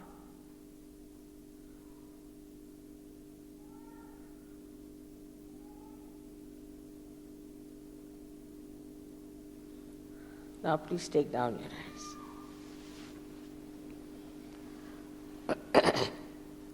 You'll feel very relaxed.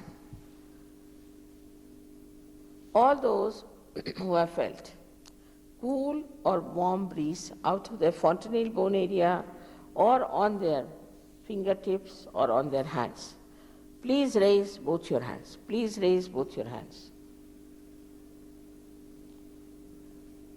Oh my. You didn't feel it? All right, let's see. You feel it then?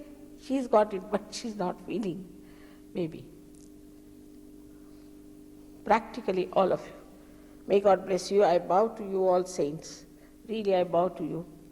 Most of you have felt it. There's only 1 or 2 exceptions. May God bless you.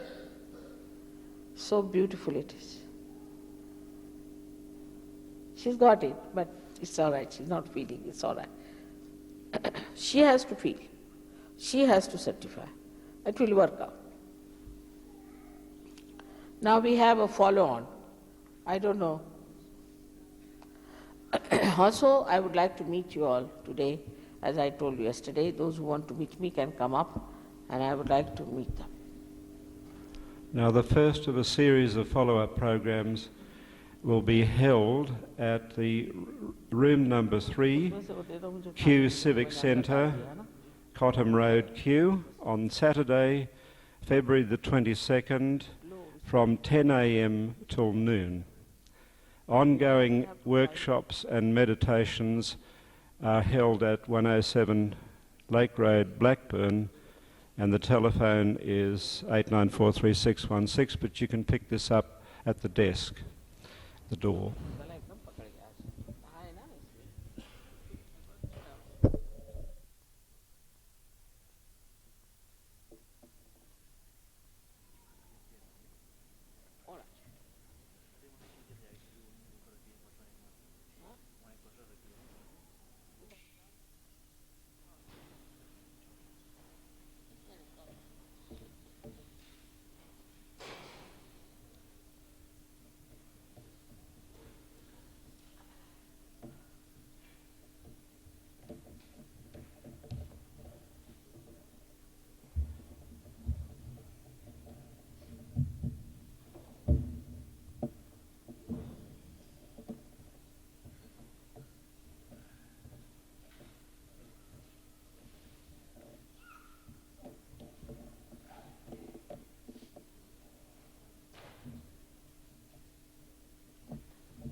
Jogo.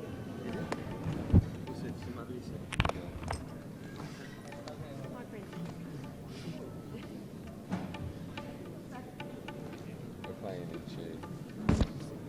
Play Chi.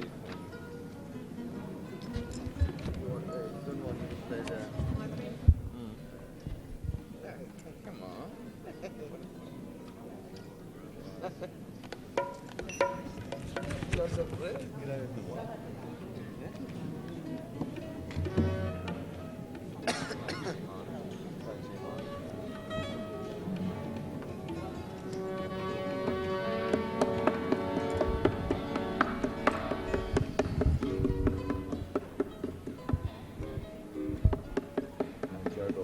Jogoa.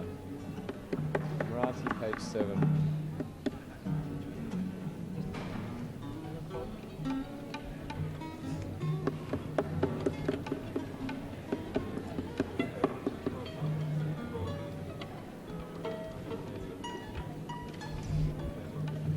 Too low. Yeah. All right.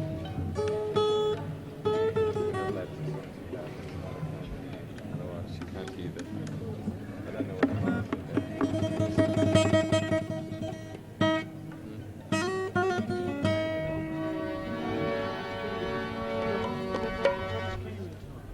G minor.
Anadi Nirguni Pragadari Bhavani Urvai, Urvai, Urvai, Ure, Anarir Gundhi, Pragatili Bhavani.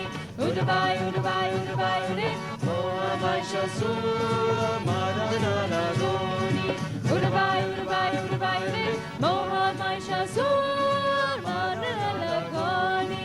Urvai, Urvai, Urvai, Ure, Ripya Trapansi, Karavaya Rani. Urvai, Urvai, Urvai, Ure, Ripya Trapansi, Karavaya Rani. Urvai, Urvai, Urvai, Ure, Bhakta Laguni, Bhavasi Nirvani. Urvai, Urvai, Urvai, Ure, Bhakta Laguni, Bhavasi Nirvani, Bhakta Laguni. Jogava Maginai, Jogava, Jogava Maginai, Jogava, Jogava Maginai, Jogava, Jogava Maginai, Jogava. Ayude Gambe Ude, Ayude Gambe Ude, Ayude Gambe Ude, oh Ayude Gambe Ude, Ude Ude Ude Ude Ude Ude, oh.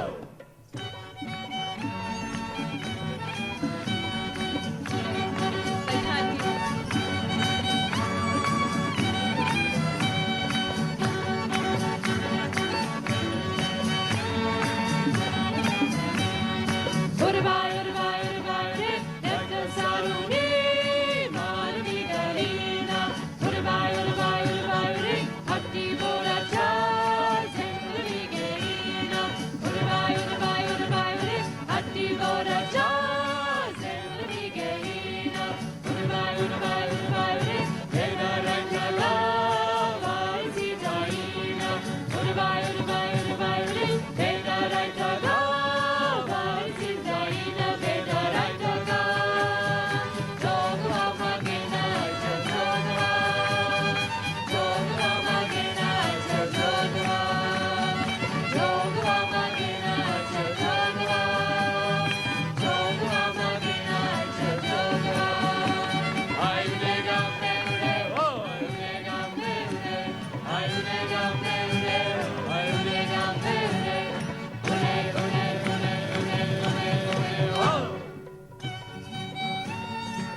अनादि निर्गुणी प्रकृति भवानी उर्वाय उर्वाय उर्वाय अनादि निर्गुणी प्रकृति भवानी उर्वाय उर्वाय उर्वाय भवान शसूर मानना लगोनी उर्वाय उर्वाय उर्वाय भवान शसूर मानना लगोनी उर्वाय उर्वाय उर्वाय विभिन्न पंछी खराबया सरानी उर्वाय उर्वाय उर्वाय विभिन्न पंछी खराबया सरानी उर्वाय उर्वाय उर्वाय अकल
All the Sahajogis, please get ready. You have to dance.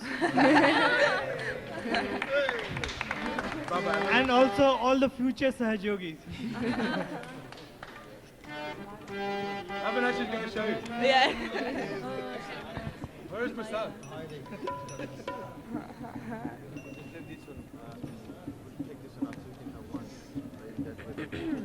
That's hard, isn't it? Boiled. Hindi 64. It's more right side of the viewer. You'd agree there, would you? Sorry, you're going to hit me. I won't hit you. Yeah, please join. Where? This is kind of like what the original. I don't know. It's fine.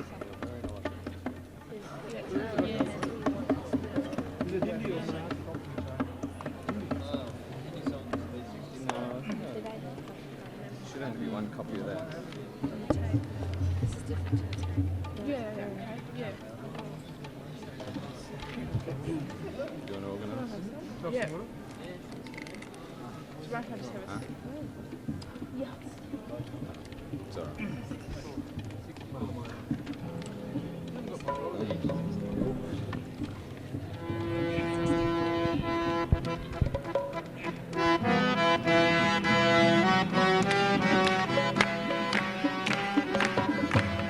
Come on, everyone.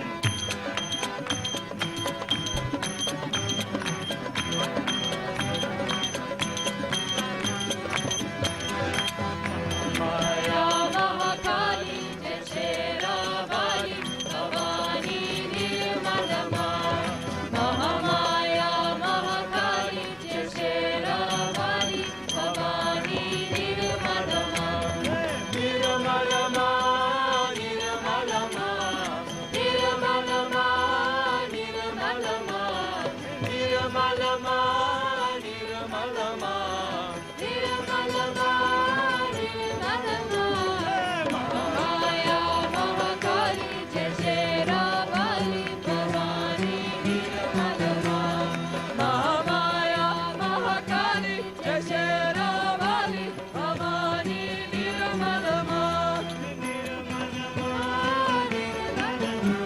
Oh Nirmalama Nirmalama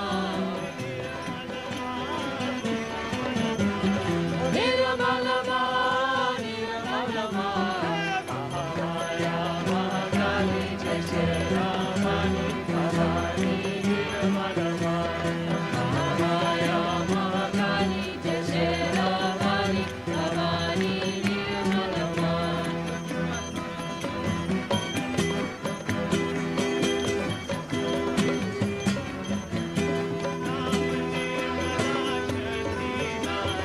Ram Nirmala Shakti Dada माता पिता और सखा विधाता Mata Pita Saka Vidata शक्ति दाता मैया सखा विधाता O Shakti Data Maya Saka Vidata सखा विधाता मैया शक्ति दाता O Saka Vidata Maya Shakti Data कर Rakumali Jai Shera Bali Bhavani Nirmalama Mahamaya Mahakali Jai Shera Bali Bhavani Nirmalama निर्मलमा निर्मलमा Nirmalama Nirmalama निर्मलमा निर्मलमा Nirmalama Nirmalama Mahamaya Mahakali Jai Shera Bali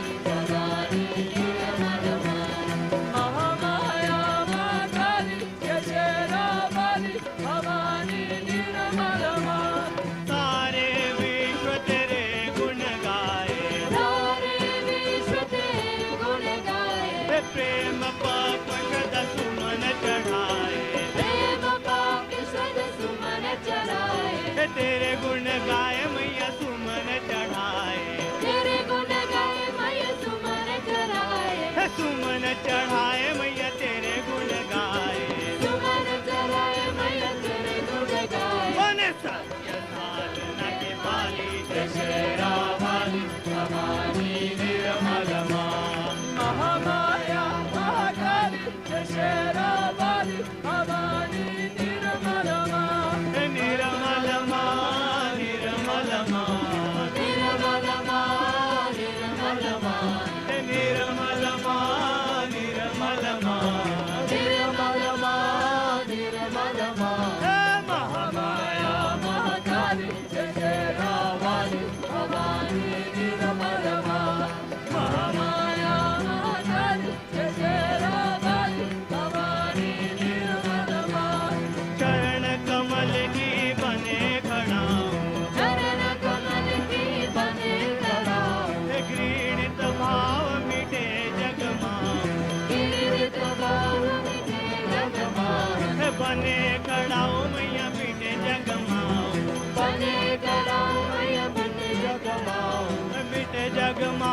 She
said it's all right.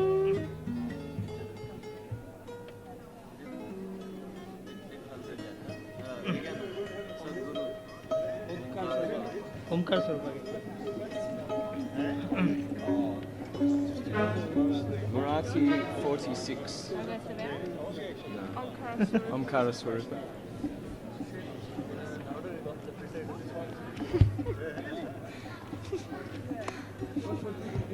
Omkara Swarupa, Marathi 46. Sorry. He's boss.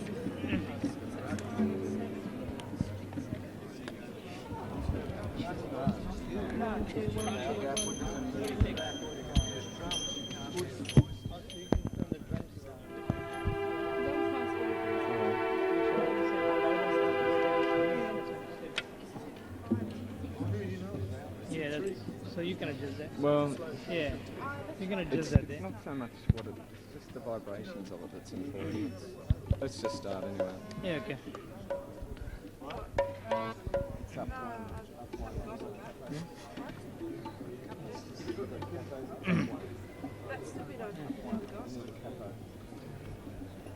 one. Dad, would you like Take the mic.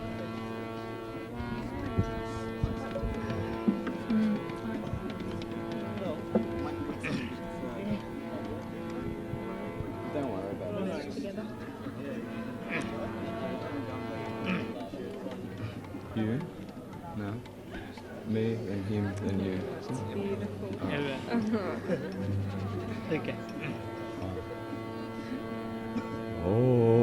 Omkara Swarupa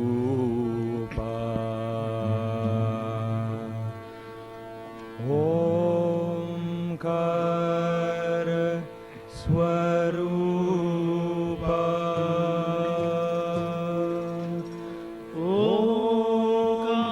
Omkara Swarupa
Namo Maya Bapa Guru Kripadana Toriya Bandhana Maya Moha Namo Maya Bapa Guru Kripadana Toriya Bandhana Maya Moha Moha Jala Maze Kodani Rashila Tujavina Dayala Sadguru Raya Tujavina Dayala Sadguru Raya Tuja Namo Tuja Namo Tuja Namo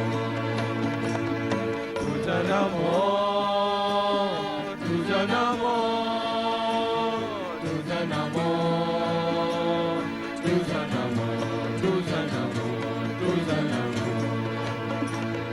Omkar Swarupa Sadguru Samartha Omkar Swarupa Sadguru Samartha Anatha Janatha Tuja Namo Tuja Namo Tuja Namo Tuja Namo Tuja Namo